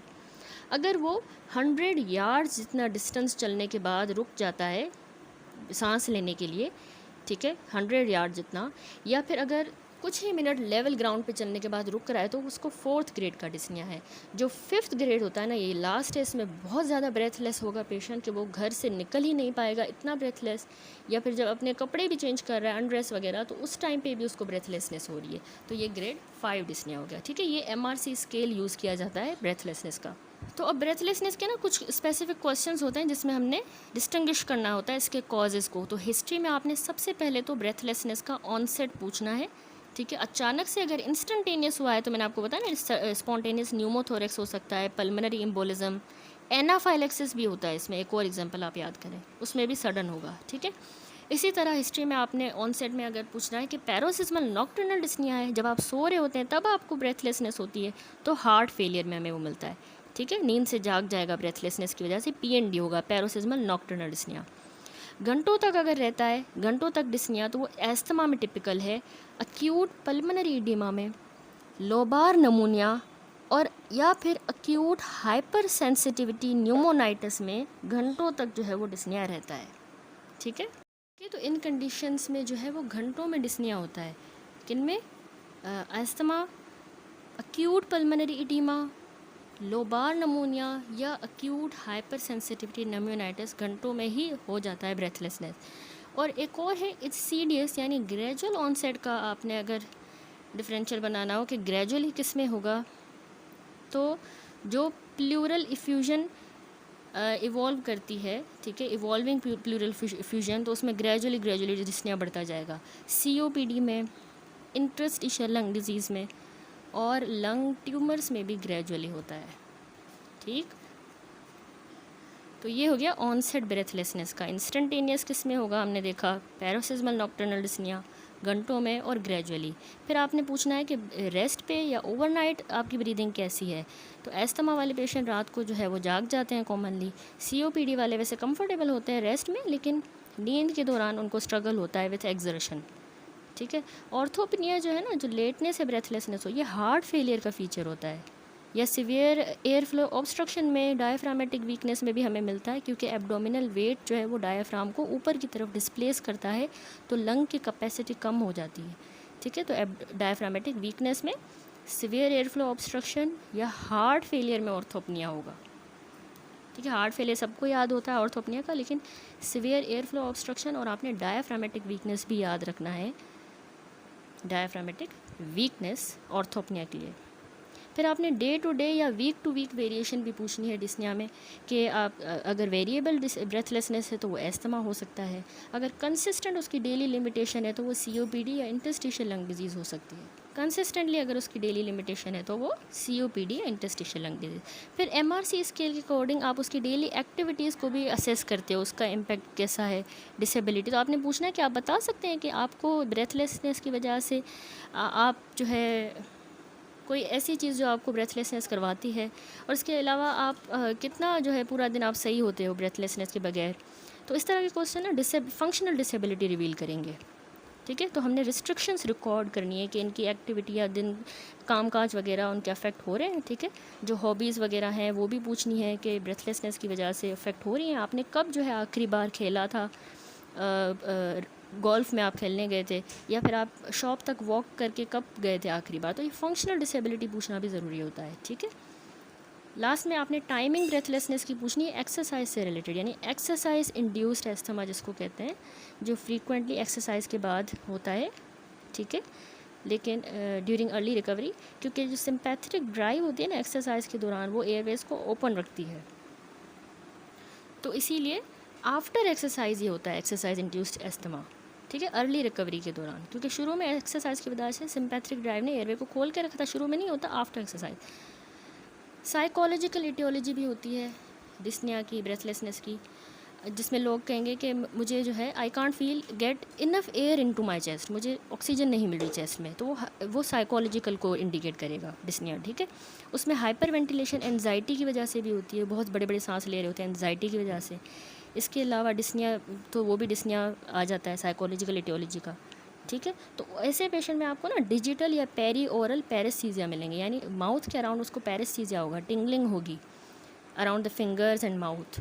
क्यों? क्योंकि कार्बन डाइऑक्साइड ज़्यादा हो गई है ना, हाइपोकैप्निया हो गई है, कार्बन डाइऑक्साइड कम हो गई है, सॉरी, हाइपर वेंटिलेशन करने से कार्बन डाइऑक्साइड बाहर चली जाती है ना, तो पीछे पैरेस्थीसियाज होते हैं, सर हल्का हो जाता है, और उनमें चेस्ट टाइटनेस भी मिलेगी। तो वो ये चीज़ें एसोसिएशन में मिलेंगी आपको, पेरी ओरल फिंगर्स में जो है paraesthesia, light headedness, chest tightness. तो इस तरह आप डिफरेंशियल बनाओगे कि इसको जो है साइकोलॉजिकल इटियोलॉजी का ब्रेथलेसनेस है। दैट्स इट, ठीक है, ब्रेथलेसनेस हो गया। अगला जो फीचर है वो है वीज़। अच्छा जी, अभी ये बहुत ही अच्छा सा एक टेबल बना हुआ है, ठीक है, मैक्लियोड में, ब्रेथलेसनेस का, ठीक है। ये डायग्नोस्टिक अप्रोच है टू ब्रेथलेसनेस। तो इसमें सबसे पहले देखें फ्लो चार्ट ब्रेथलेसनेस से स्टार्ट हुआ है। पहला कंपोनेंट आपने इसमें देखना है कि इसकी ड्यूरेशन कितनी है, अक्यूट है या सब अक्यूट है या फिर क्रोनिक है। पहले हम अक्यूट की तरफ चलते हैं, ठीक है। अक्यूट या सब अक्यूट में फर्दर या तो सडनली हुई है या आवर्स या दिन लगे हैं। सडनली उसी वक्त अक्यूट हुई है या फिर घंटों से दिनों लगे। अगर सडनली हुई है ना, अचानक से ब्रेथलेसनेस हुई है, तो उसमें या तो प्लूरिटिक पेन होगा या क्रशिंग किस्म का सेंट्रल पेन। अगर प्लूरिटिक पेन है तो उसमें हमें एग्जामिनेशन पे अदर फाइंडिंग में हेमोप्टाइसिस भी मिल सकता है, लेग स्वॉलन भी अगर मिल रही है तो वो पल्मोनरी एम्बोलिज्म इन्फार्क्ट है, ठीक है। लेकिन उस प्लूरिटिक पेन में अगर यूनिलेटरल ब्रेथ साउंड एब्सेंट हैं तो वो न्यूमोथोरैक्स है, ठीक है। फिर हम सडन में कह रहे थे प्लूरिटिक पेन होगा या क्रशिंग सेंट्रल पेन। तो क्रशिंग सेंट्रल पेन, अचानक से ब्रेथलेसनेस हुई है विद क्रशिंग सेंट्रल पेन, तो उसमें अगर हमें चेस्ट में क्रैकल्स मिल रहे हैं साथ में तो वो MI है विथ पल्मोनरी एडिमा। अगर क्रशिंग सेंट्रल पेन के साथ ब्रेथ साउंड तो नॉर्मल है, JVP एलिवेटेड है, तो वो लार्ज पल्मोनरी एम्बोलस होगा, ठीक है। तो ये हो गया सडन ब्रेथलेसनेस, ठीक है। अब अक्यूट में दूसरा हमने कहा था, सडन के अलावा दूसरा होता है घंटों से दिनों में ब्रेथलेसनेस हुई है, तो उसमें अगर पेशेंट को बुखार है, कफ है और ग्रीन स्पूटम है, साथ में कंसोलिडेशन के साइंस हैं या राइगर्स हो रहे हैं, तो वो नमूनिया है, ठीक है। राइगर्स, नमूनिया, ये कंसोलिडेशन के साइंस अगर हैं। ग्रीन स्पूटम, फीवर, कफ। अगर फीवर, कफ, ग्रीन स्पूटम के साथ वीज़ है, वीजिंग हो रही है, तो वो अक्यूट ब्रोंकाइटिस है, ठीक है। फिर इसके अलावा घंटों से दिनों में होता है, साथ में टाइटनेस भी हुई है, घंटों से दिनों में ब्रेथलेसनेस हुई है, टाइटनेस भी हो रही है, एटोपी या पेट्स हैं, साथ में वीज़ है, तो वो न्यू ऑनसेट का अस्थमा है, ठीक है। तो इस तरह से जो है हम अक्यूट या सब अक्यूट ब्रेथलेसनेस को इस तरह डायग्नोज करते हैं डिजीज़। इसके अलावा अक्यूट या सब अक्यूट में सडन आवर्स टू डेज हो गया। अब होता है इंसीडियस, है वो अक्यूट या सब अक्यूट में, लेकिन इंसीडियसली होता है, यानी जिसमें पता ही नहीं चलता और ब्रेथलेसनेस हो जाती है इन अ क्रॉनिक सटल वे। तो उसमें आपने याद रखना है, अगर वज़न कम हुआ है पेशेंट का खांसी के साथ और एक साइड पे यूनिलेटरल डलनेस है, क्लबिंग भी मिल रही है, यूनिलेटरल डलनेस मिल रही है एग्जामिनेशन पे, तो वो मैलिग्नेंट प्लूरल इफ्यूजन है। लेकिन वेट लॉस और कफ के साथ अगर क्रैकल्स मिल रहे हैं और नाइट स्वेट्स हो रहे हैं, तो फिर वो ट्यूबरक्यूलोसिस है, ठीक है। इंसीडियसली ही ब्रेथलेसनेस हुआ, लेकिन ड्राई कफ के साथ, ड्राई कफ है और फाइन इंस्पायरेटरी क्रैकल्स हैं, तो उसको न्यू इंटरस्टिशियल कोई डिजीज़ हुई है, इंस्पायरेटरी क्रैकल्स उसमें मिलते हैं, फाइन और ड्राई कफ होती है। ठीक हो गया, ये हो गया सारा अक्यूट या सब अक्यूट। अब आए क्रॉनिक पे। क्रॉनिक में ब्रेथलेसनेस जो है वो रात के टाइम पे होगी या रेस्ट पे होगी या एक्सर्शन पे। अगर रात के टाइम पे रेस्ट पे ब्रेथलेसनेस हो रहा है तो उसमें साथ में अगर एंजाइना और फ्रोदी स्पूटम है, ठीक है, साथ में हमें क्रैकल्स भी मिल रहे हैं और पेरिफेरल एडीमा भी है, तो वो कंजेस्टिव कार्डियक फेलियर का पेशेंट है। कंजेस्टिव कार्डियक फेलियर में रात के टाइम पे रेस्ट पे भी ब्रेथलेसनेस होगा, एंजाइना होगा, फ्रोदी स्पूटम, क्रैकल्स, पेरिफेरल एडीमा। अगर रात के टाइम पे ब्रेथलेसनेस होता है लेकिन टाइटनेस और एटोपी है पेट्स के साथ, वीजिंग है, तो वो एस्थमा है। अगर रात के टाइम पे या रेस्ट पे ब्रेथलेसनेस हो रहा है, क्रॉनिक है और पैरेस्थीजियाज है, पेशेंट कहता है can't get enough air, carpopedal spasm है, एंजाइटी भी है, तो वो हाइपर वेंटिलेशन उसकी डायग्नोसिस है, जो साइकोलॉजिकल डिस्निया होता है। ठीक है, ये हो गए क्रॉनिक में रात के या रेस्ट के टाइम पे अगर हो। क्रोनिकली उसको ब्रेथलेसनेस है काफ़ी टाइम से, लेकिन एक्सर्शन से होता है। एक्सर्शन में आप देखोगे क्या वो स्मोकर है या ड्राई कफ है। अगर वो स्मोकर है और हाइपर इन्फ्लेशन हमें एग्जामिनेशन पे मिली है तो वो COPD होगा। अगर उस एक्सर्शनल डिस्निया वाले को ड्राई कफ है और फाइन इंस्पायरेटरी क्रैकल्स मिलते हैं तो वो इंटरस्टिशियल लंग डिजीज़ है। ठीक है, इस तरह से हमारी ये डायग्नोस्टिक अप्रोच होती है ब्रेथलेसनेस की तरफ। ये बहुत इंपॉर्टेंट चार्ट है, इसको आपने अच्छी तरह से जहन में रखना है। अच्छा जी, अगला जो सिम्टम होता है रेस्पिरेटरी डिजीज़ का वो है वीज़। ये भी एक कॉमन रेस्पिरेटरी सिम्टम है। इसको हम कहते हैं वीज़ जो है ना, हाई पिच्ड म्यूजिकल या विस्लिंग साउंड होती है। It is a musical whistling sound and can be described as a loud rhonchus audible without stethoscope. ठीक है, स्टेथोस्कोप के बगैर ये सुनाई देता है high pitched musical whistling sound. तो ये स्मॉल एयरवेज की नैरोइंग की वजह से प्रोड्यूस होता है। जब यानी स्मॉल जो एयरवेज है ना, जो नैरो हैं स्मॉल, फिर वो नैरो भी हो गए हैं, तो फिर उसमें से जब टर्बुलेंट एयर फ्लो पास करेगा तो ये आवाज़ प्रोड्यूस होती है, उसको वीज़ कहते हैं, जो आपको पेशेंट में सुनाई देगी। ठीक है, अब ये नैरोइंग क्यों होती है? ये तो ब्रोंकोस्पाज्म की वजह से होगी, या तो यानी मसल्स एयरवेज के टाइट हो गए हैं, या फिर एयरवे की सिक्रीशंस की वजह से। दो वजूहत होती हैं वीज़ की, ब्रोंकोस्पाज्म हो या एयरवे में सिक्रीशंस बिल्डअप हो गई हैं, ज़्यादा हो गई हैं। ठीक है, एक बात याद रखिए, टाइमिंग वीज़ मोस्टली जो है एक्सपायरेशन के दौरान सुनाई देता है, ब्रीदिंग आउट के वक्त, क्योंकि एक्सेल जब हम करते हैं, एक्सेल से एयरवे और नैरो होता है, तो इसलिए उससे ऑब्स्ट्रक्शन और ज़्यादा होगी और वीज़ ज़्यादा सुनाई देता है एक्सेलेशन पे। ठीक है, एक्सपायरेशन पे। आप वीज़ को बाकी साउंड से कैसे डिफ्रेंशिएट करते हो, डिस्टिंग्विश करते हो? तो रैटलिंग साउंड जो होते हैं ना, रैटलिंग साउंड्स इंस्पायरेटरी और एक्सपायरेटरी साउंड्स होते हैं, जो कि लूज़ मोबाइल सिक्रीशंस अगर किसी के अपर एयरवे में हो, लूज़ और मोबाइल, तो उनकी वजह से इंस्पायरेटरी और एक्सपायरेटरी साउंड को कहते हैं रैटलिंग। तो अनलाइक वीज़, रैटलिंग म्यूज़िकल नहीं होता। ठीक है, दूसरा है स्ट्राइडर। तो स्ट्राइडर थोड़ा लाउडर होता है और क्रोक किस्म का, ज़्यादा ड्रामेटिक क्रोक साउंड होता है। वो ऑब्स्ट्रक्शन को इंडिकेट करता है, या तो ट्रेकिया में या फिर जो लार्जर एयरवेज हैं उनमें कोई सीरियस किस्म की ऑब्स्ट्रक्शन हो, तो उसमें जो लाउडर साउंड होगी वो स्ट्राइडर कहलाती है, वो इससे वीज़ से अलग है। ठीक हो गया। तो पेशेंट की अवेयरनेस की मैं बात करूँ, याद रखिए वीज़ में जो पेशेंट है जो है ना, वो हमेशा अवेयर नहीं होता, यानी नॉकटर्नल नाइट टाइम वीज़ भी हो सकता है। तो सिर्फ बेड पार्टनर को ही पता होगा कि इसको वीजिंग होती है, साथ वाले को सुनाई देगा। ठीक है, पेशेंट की अवेयरनेस हमेशा ऐसा नहीं है कि उसको हो, क्योंकि रात के टाइम पे भी वीजिंग हो सकती है। अब वीज़ की कुछ कॉमन एसोसिएशंस याद रखें। एस्थमा में होता है, ठीक है, क्रोनिक इन्फ्लामेटरी डिजीज़ होगी एयरवे की, एलर्जन या एक्सरसाइज से एस्थमा में वीज़ होगा, और COPD में। ठीक है, तो COPD में एयर फ्लो ब्लॉक हो रहा है तो उससे ब्रीदिंग मुश्किल हो रही है और वीजिंग होगा। बाकी कंडीशन जिनमें ये वीजिंग होती है उसमें अक्यूट ब्रोंकाइटिस भी याद रखिएगा, इन्फ्लामेशन हुई ना ब्रोंकियल ट्यूब की। ब्रोंकिएक्टेसिस की एग्जासर्बेशन में नैरो हो गए हैं, वर्सन एयरवे एबनॉर्मली वाइड हो गए हैं और स्कार्ड हो गए हैं, तो उससे म्यूकस बिल्डअप हुआ है, तो इसलिए ब्रोंकिएक्टेसिस की भी एग्जासर्बेशन में वीज़ होगा। और कार्डियक वीज़, कोई आपसे वाइवा में पूछे व्हाट इज़ कार्डियक वीज़, तो उसको कंजस्टिव कार्डियक फेलियर में होता है, लंग्स में फ्लूइड का बिल्डअप हो गया हार्ट फेलियर की वजह से, वो बिल्कुल एस्थमा के ही सिम्टम्स को मिमिक करता है। ठीक है, उसको कहते हैं कार्डियक वीज़। तो अब आप कैसे जो है डायग्नोसिस के लिए क्वेश्चंस आप क्या पूछेंगे वीजिंग के, आपने पेशेंट से पूछना है कि आपको वीजिंग जो है वो एक्सरसाइज के दौरान या एक्सरसाइज के बाद वर्स होता है। ठीक है, क्योंकि देखिए एक्सरसाइज के दौरान जो है वो अगर वीजिंग हो रहा है सिर्फ एक्सरसाइज के दौरान, तो ये पेशेंट को COPD हो सकता है, क्रॉनिक ऑब्स्ट्रक्टिव पल्मोनरी डिजीज़। और अगर वो कह रहा है नहीं एक्सरसाइज के बाद होता है वीजिंग, तो वो एस्थमा को इंडिकेट करता है। तो ये पहला सवाल बहुत इंपॉर्टेंट आपने पूछना है, एक्सरसाइज के दौरान या एक्सरसाइज के बाद। इसके अलावा आपने पूछना है कि आप इस वीजिंग की वजह से रात को जाग जाते हो, तो ये एस्थमा को सजेस्ट करता है, ठीक है। इसके अलावा आपने पूछना है आपके बुखार, हे फीवर जो होता है या फिर कोई और एलर्जी तो नहीं है, ठीक है, क्योंकि एलर्जिक एस्थमा में एटोपी कॉमन होती है, ठीक है। और फैमिली हिस्ट्री वीज़ की या एस्थमा की भी कॉमन होती है, तो वो भी आपने पूछना है, ठीक है, फैमिली हिस्ट्री या एटोपी वगैरह की हिस्ट्री। और लास्ट क्वेश्चन आपने ये भी पूछना है, जब आप सुबह उठते हो तो क्या वीजिंग और ज़्यादा वर्स हो जाती है, और क्या बलगम निकालने से, स्पूटम क्लियर करने से ये सही हो जाती है, रिलीव हो जाती है। तो याद रखिए कि रात के टाइम पे जो म्यूकस पूरी रात एक्यूमुलेट हो जाता है वो सुबह को क्लियर हो जाता है, तो इसलिए उसके सुबह उठ के जो है वीजिंग थोड़ी सी सही हो जाती है।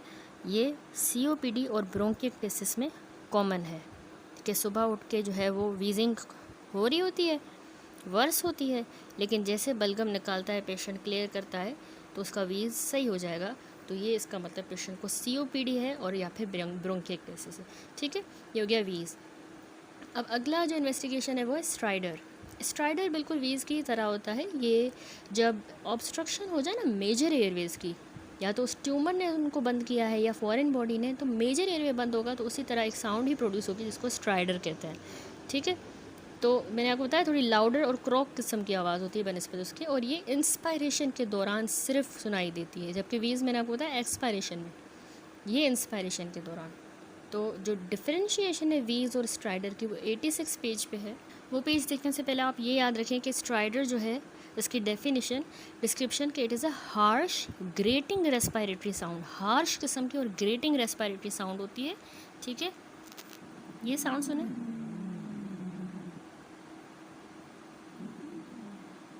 ठीक है। ये वीज़ है, सबसे पहले आप वीज़ की आवाज़ सुने, इस तरह होती है।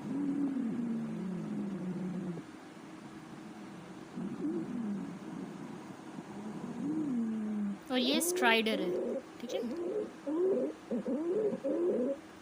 ये थोड़ी सी ज़्यादा हार्श है, ठीक है। तो आपने देखा कि स्ट्राइडर जो है वो हार्श और ग्रेटिंग किस्म की रेस्पिरेटरी साउंड होती है। अनलाइक जो म्यूज़िकल क्वालिटी थी वीज़ की, जो स्ट्राइडर है उसको हम लाउड, कोर्स और क्राउडिंग साउंड कहते हैं, क्राउइंग, क्रॉ की तरह, ठीक है, क्राउइंग साउंड।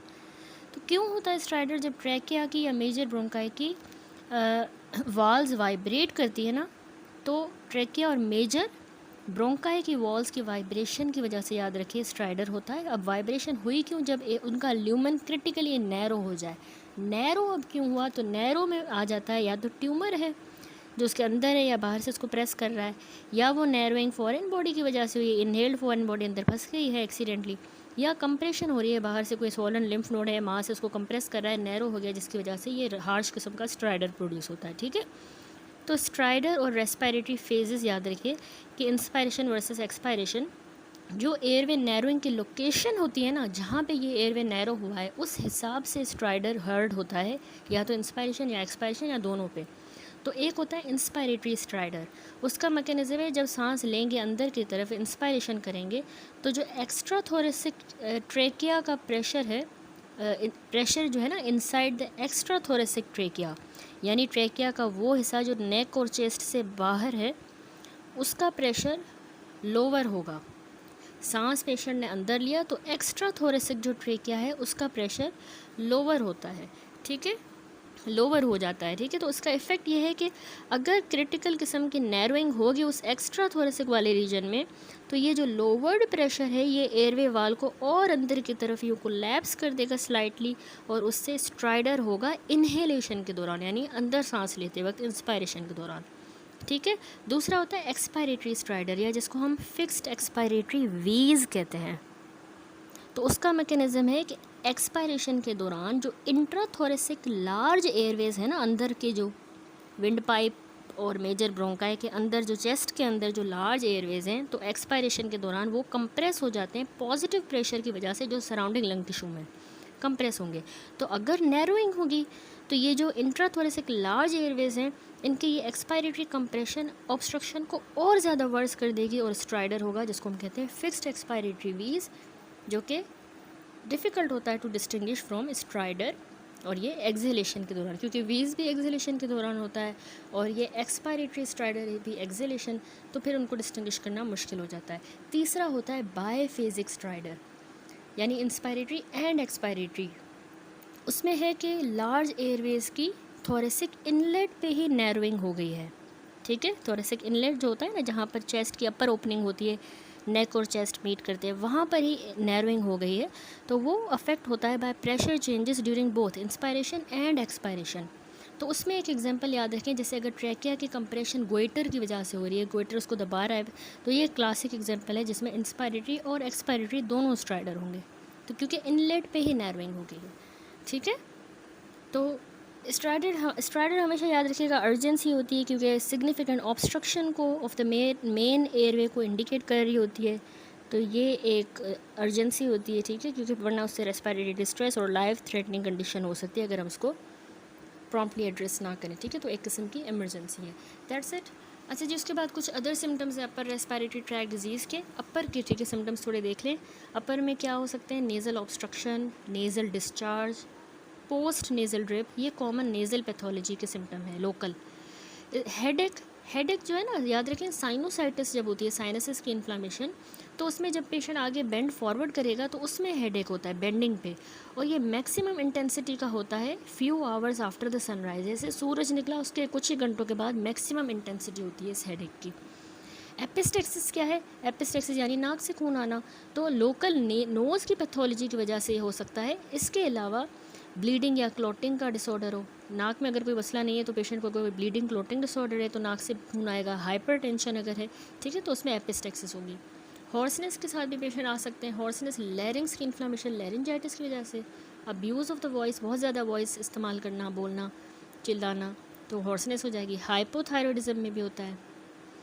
और जब 10th नर्व की पैरालिसिस हो जाए उसकी ब्रांचेस में, ठीक है, वैगस नर्व की, तो या रिकरेंट लैरिंजियल नर्व, तो उसमें जो है रिकरेंट लैरिंजियल नर्व की पैरालिसिस से हॉर्सनेस होगी। तो इसके अलावा भी कुछ सिम्टम्स हैं जो उसने नहीं दिए, वो एक तो याद रखें फीवर, राइगर्स, नाइट स्वेट्स, ठीक है, बुखार होना रेस्पिरेटरी सिस्टम में, तो ये जो है उसमें ये सिम्टम्स जो है यूनिकली रेस्पिरेटरी इलनेस से रिलेटेड नहीं है, लेकिन फ्रीक्वेंटली पेशेंट रेस्पिरेटरी के साथ जो है बता रहे होते हैं कि उनको बुखार वगैरह भी है। तो दोनों अक्यूट ऑनसेट का, या अगर क्रोनिक इन्फेक्शन है ना, उसमें ये बुखार, राइगर, नाइट स्वेट्स होता है, ठीक है, राइगर एंड नाइट स्वेट। तो बाकी एटियोलॉजीज़ में नॉन इन्फेक्शस कॉजेज़ भी हैं। इन्फेक्शस में तो ऑब्वियसली होगा, नॉन इन्फेक्शस में आप याद रखें कि अगर लंग कैंसर है, कैंसर में ये मिलते हैं हमें, ठीक है, और मैलिग्नेंट ग्रोथ अगर लंग में ग्रो करे, लिम्फोमा में, और इसके अलावा वास्कुलाइटिस में भी हमें ये तीनों सिम्टम्स मिलते हैं, ठीक है। तो पेशेंट्स को जो है, पेशेंट्स बहुत सी वेरियस टर्म्स यूज़ कर रहे होते हैं, ठीक है, फीवर के लिए जैसे कह रहे हैं शिवर, चिल्स, शेक्स, तो ये क्लिनिशियंस के ज़रूरी है कि वो एग्जैक्टली बताएं कि पेशेंट बोल क्या रहा है। राइगर्स की मैं बात करूँ तो राइगर्स ना सिवियर किस्म के अनकंट्रोलेबल एपिसोड्स होते हैं, विगरस बॉडी शेकिंग के, बॉडी शेक करती है फ्यू मिनट्स तक विगरसली। तो डिस्पाइट उसमें हाई फीवर होता है, पेशेंट जो है ना इसमें ठंडा महसूस कर रहा होता है और ज़्यादा कपड़े कह रहे थे मुझे पहनाओ, मुझे सर्दी लगी है और कपड़े डालो मुझ पर, तो ये राइगर्स होता है, ठीक है। राइगर्स स्ट्रांगली सजेस्ट करते हैं कि पेशेंट को बैक्टीरियल सेप्सिस है, यानी सिवियर बॉडी वाइड रिस्पॉन्स है बैक्टीरियल इन्फेक्शन का, सेप्सिस हो गई है, ठीक है, राइगर्स इंडिकेट करते हैं। कॉमन वजूहात लोबार नमूनिया में याद रखिए राइगर होता है, ठीक है। अक्यूट पाइलोनेफ्राइटिस किडनी इन्फेक्शन में भी राइगर होता है, ठीक है। बहुत ज़्यादा सर्दी लगती है, शिवरिंग होती है, बॉडी शेक करती है, ठंड लग रही होती है, कपड़े ज़्यादा डालो मुझ पे, इस तरह, ठीक है।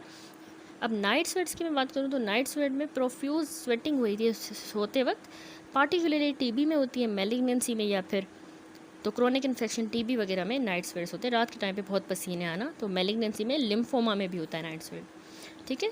तो एक डिस्टिंग्विशिंग फैक्टर है कि ओकेजनल एपिसोड्स तो इतने सिग्निफिकेंट नहीं है, लेकिन अगर पेशेंट रिपोर्ट करता है कि उसको फ्रीक्वेंटली जो है रात को कपड़े बदलने पड़ते हैं या शीट्स बदलनी पड़ती हैं बहुत ज़्यादा पसीने की वजह से, सेवरल हफ्तों से उसको ऐसा है, तो ये स्ट्रांगली किसी ना किसी अंडरलाइंग डिजीज़ को इंडिकेट कर रहा है, ठीक है। अगर कुछ टाइम के लिए तो इतना मसला नहीं है, लेकिन अगर काफ़ी टाइम से सेवरल वीक्स हो गए उसको इतना पसीना आता है रात को, तो एक मसले की बात हो सकती है, ठीक है।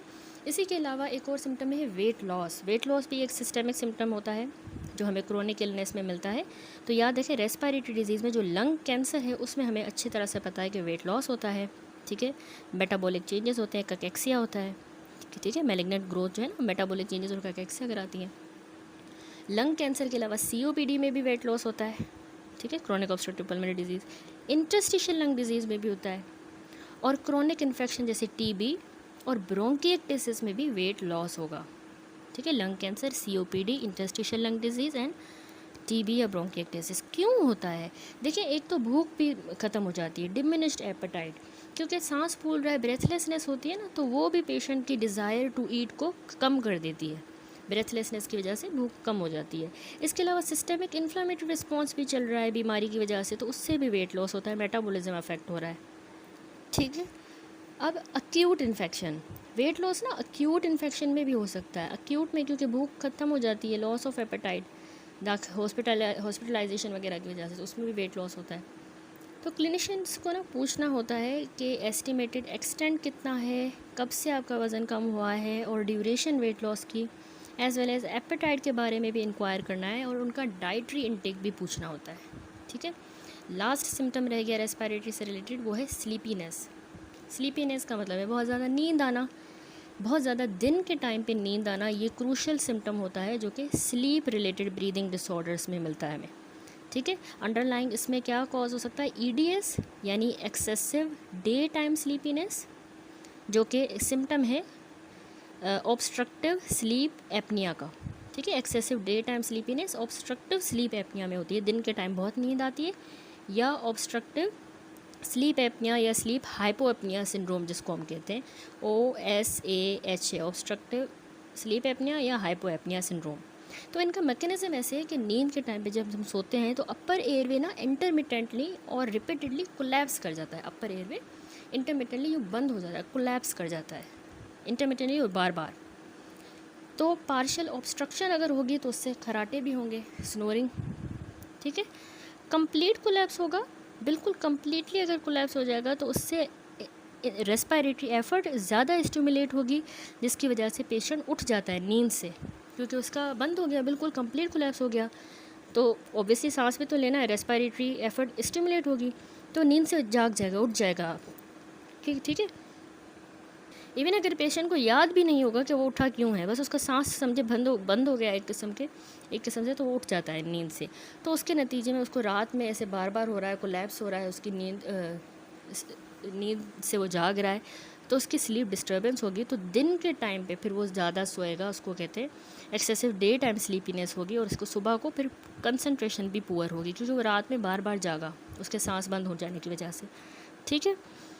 तो इसके रिस्क फैक्टर क्या हैं? किनको ये ऑब्स्ट्रक्टिव स्लीप एपनिया हाइपोपनिया सिंड्रोम होता है? मेन में ज़्यादा कॉमन है, स्पेशली पार्टिकुलरली अगर ओबीस है कोई, जिनका नेक लार्जर होता है, जैसे जिनका कॉलर साइज़ जो है 17 से ज़्यादा है, उनको होता है। और इसके अलावा अल्कोहल से भी एग्रावेट होता है। तो इसमें आपने जो इंपॉर्टेंट सवालात पूछने होते हैं ना पेशेंट से, वो है कि आपकी नॉर्मल स्लीपिंग हैबिट क्या है, क्या आपको रेस्ट मिलती है रात के टाइम पे, इनफ रेस्ट मिलती है। इसके अलावा आपने शिफ्ट या नाइट वर्क से रिलेटेड पूछना है कि आपकी हेल्दी स्लीप पैटर्न डिसरप्ट होता है, ठीक है। सुबह को आप उठते हो तो आप रिफ़्रेश्ड होते हो या एग्जॉस्टेड होते हो, कि स्लीप एपने वाले पेशेंट एग्जॉस्टेड होते हैं, ठीक है, ये भी पूछना है। और क्या दिन के टाइम आप जागने में आपको मुश्किल होती है, स्ट्रगल महसूस होती है, जैसे आप काम कर रहे हो, ड्राइविंग कर रहे हो, तो बहुत ज़्यादा नींद आना, डे टाइम स्लीपीनेस इसका है ना एक इंडिकेटर है ऑब्स्ट्रक्टिव स्लीप एपनिया का, तो ये भी आपने पूछना है, ठीक है। अगर आप ऑब्स्ट्रक्टिव स्लीप एपनिया किसी में सस्पेक्ट कर रहे हो ना, तो ये बहुत ज़्यादा इंपॉर्टेंट है कि आप उसको ड्राइविंग की सेसेशन जो है ना, ड्राइविंग पेंडिंग इन्वेस्टिगेशन, यानी आप उसको एडवाइस करोगे driving cessation of driving pending investigation, ठीक है आपकी, क्योंकि उस बंद करवानी है बिल्कुल ड्राइविंग, और इन्वेस्टिगेशंस करवानी है, क्योंकि उसको गाड़ी चलाते वक्त वो सो सकता है, ठीक है, जब वो गाड़ी चला रहा हो, तो इसलिए गाड़ी बिल्कुल भी उनको नहीं चलाने देनी, ठीक है, वो अवॉइड करना है। बेड पार्टनर इन्फॉर्मेशन भी इंपॉर्टेंट है इसमें। आइडियली आप जो है ना नाइट टाइम ब्रीदिंग डिस्टर्बेंस उसके पार्टनर से पूछ सकते हो, कि पार्टनर आपको बताएगा कि इनको जो है पीरियोडिक सेसेशन ऑफ ब्रीदिंग होती है, यानी एपनिया होता है, रेस्पिरेटरी एफर्ट्स ज़्यादा अगर हो जाती हैं तो वो भी आप उसी से पूछोगे, ठीक है, रात के टाइम पे रेस्पिरेटरी एफर्ट ज़्यादा करती हैं क्योंकि कोलैप्स हुआ था तो इस वजह से।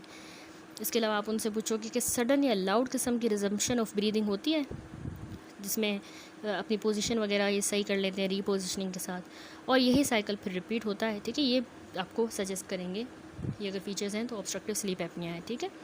वैलिडेटेड टूल्स भी हैं, एपवर्थ स्लीपीनेस स्केल एक है, एपवर्थ स्लीपीनेस स्केल, उसमें भी डे टाइम स्लीपीनेस को क्वांटिफाई किया जाता है, वो भी हेल्पफुल है स्लीप क्लिनिक के लिए डायग्नोसिस और मैनेजमेंट बनाने के लिए, ठीक है। तो दैट्स इट, ये भी एक लास्ट सिम्टम था स्लीपीनेस रेस्पिरेटरी सिस्टम का।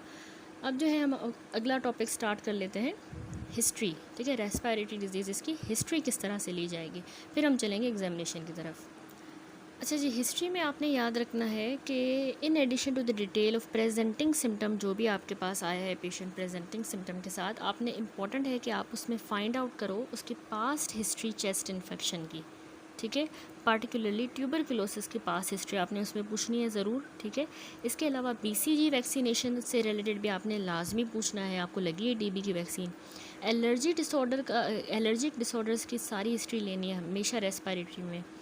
प्रीवियस एक्सरे अगर चेस्ट का आपके पास अवेलेबल है वो आपने पूछना है, फैमिली में अगर ऐसा ही मसला किसी और के साथ है, ठीक है। इसके अलावा रेस्पिरेटरी वालों में आपने पेट्स का ज़रूर पूछना होता है, जैसे बर्ड्स वगैरह हैं घर में, पिजन्स वगैरह, या एनिमल्स में कैट, ठीक है। पेट्स का पूछना है।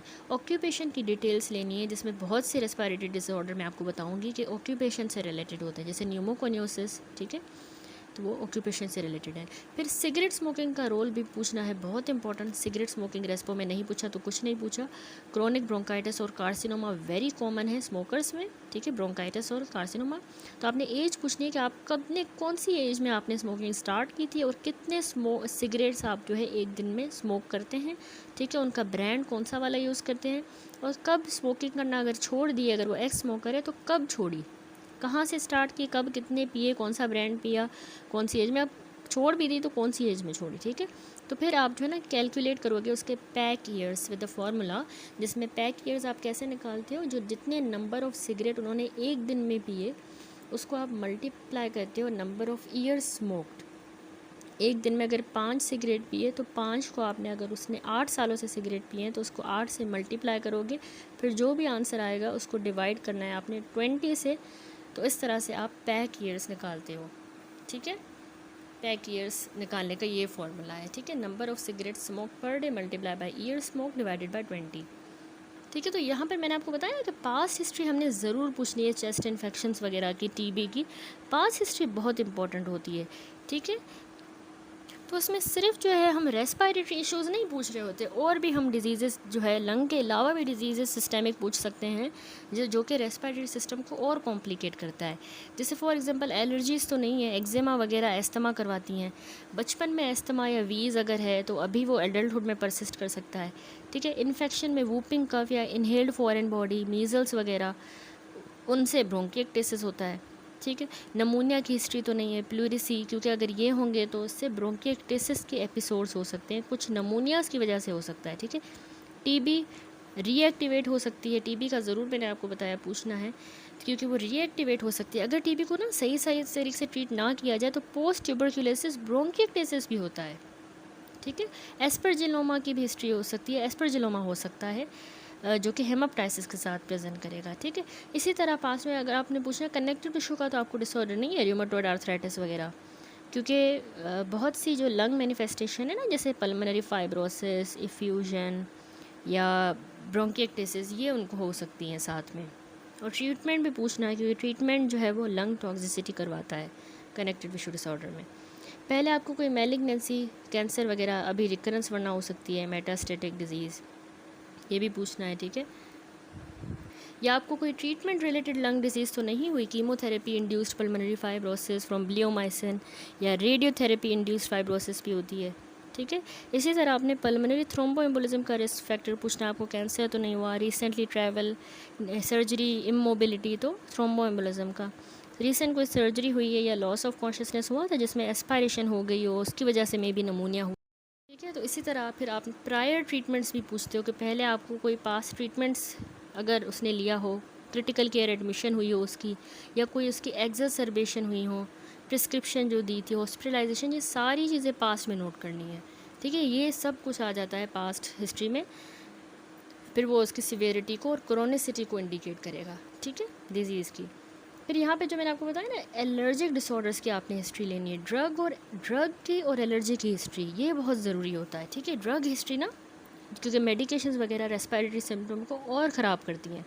अभी जो पेशेंट दवाइयाँ ले रहा है वो सारी आपने लिखनी है, इन्हेलर्स, नेबुलाइज थेरेपी, घर पे ऑक्सीजन, नॉन प्रिस्क्रिप्शन रेमेडीज़ भी अगर कोई यूज़ कर रहा है, रिक्रिएशनल ड्रग्स, वो सारी आपने लिखनी है। ऑलवेज़ आप जो है ना उसको क्रॉस चेक करोगे अदर सोर्सेज के साथ फॉर द एक्यूरेसी, ठीक है। अब जो रेस्पिरेटरी साइड इफ़ेक्ट बहुत सी दवाइयाँ करवाती हैं ना, जिनके रेस्पिरेटरी साइड इफ़ेक्ट है, उसमें देखें बीटा ब्लॉकर, इवन अगर आई ड्रॉप पे अगर यूज़ करता है ना बीटा ब्लॉकर वाला, या ओपियोइड्स या एनसेड्स अगर यूज़ करते हैं तो उनसे ब्रोंको कॉन्स्ट्रिक्शन होती है, ठीक है। इसी तरह एसी इनहिबिटर मैंने आपको बताया, उसका साइड इफ़ेक्ट कफ है। तो दवाइयाँ ज़रूर आपने नोट करनी है पेशेंट कौन सी ले रहा है। इसी तरह अगर पेशेंट पेनिसिलामीन ले रहा है तो वो ब्रोंकियोलाइटिस ओब्लिटरेंट्स कराता है, ठीक है, स्कारिंग करवाता है स्मॉल एयरवे की। और साइटोटॉक्सिक एजेंट जैसे bleomycin, methotrexate, anti inflammatory agent sulfasalazine, gold salt, aspirin, या कार्डियोवास्कुलर में अम्योडारोन, एंटीबायोटिक में नाइट्रोफ्यूरेंटोइन, ये सारी लंग स्कारिंग करवाती हैं। Diffuse parenchymal lung disease. Oestrogen से पल्मोनरी थ्रोम्बोएम्बोलिज्म होता है। ईस्ट्रोजन, डेक्सफेनफ्लोरामीन, फेनफ्लोरामीन, ये पल्मोनरी हाइपरटेंशन करवाती हैं। अगर अम्योडारोन ले रहा है, नाइट्रोफ्यूरेंटोइन, फेनिटोइन, मीथोट्रिक्सेट, परगोलाइड, ये प्लूरल इफ्यूजन करवाती हैं। ओपियोइड या बेंजोडाइजेपिन रेस्पिरेटरी डिप्रेशन करवाएंगी। टीबी की रीएक्टिवेशन कौन करवाएंगी? ग्लूकोकोर्टिकोइड, DMARDs, बायोलॉजिकल इम्यूनोमोड्यूलेटर्स, ठीक है।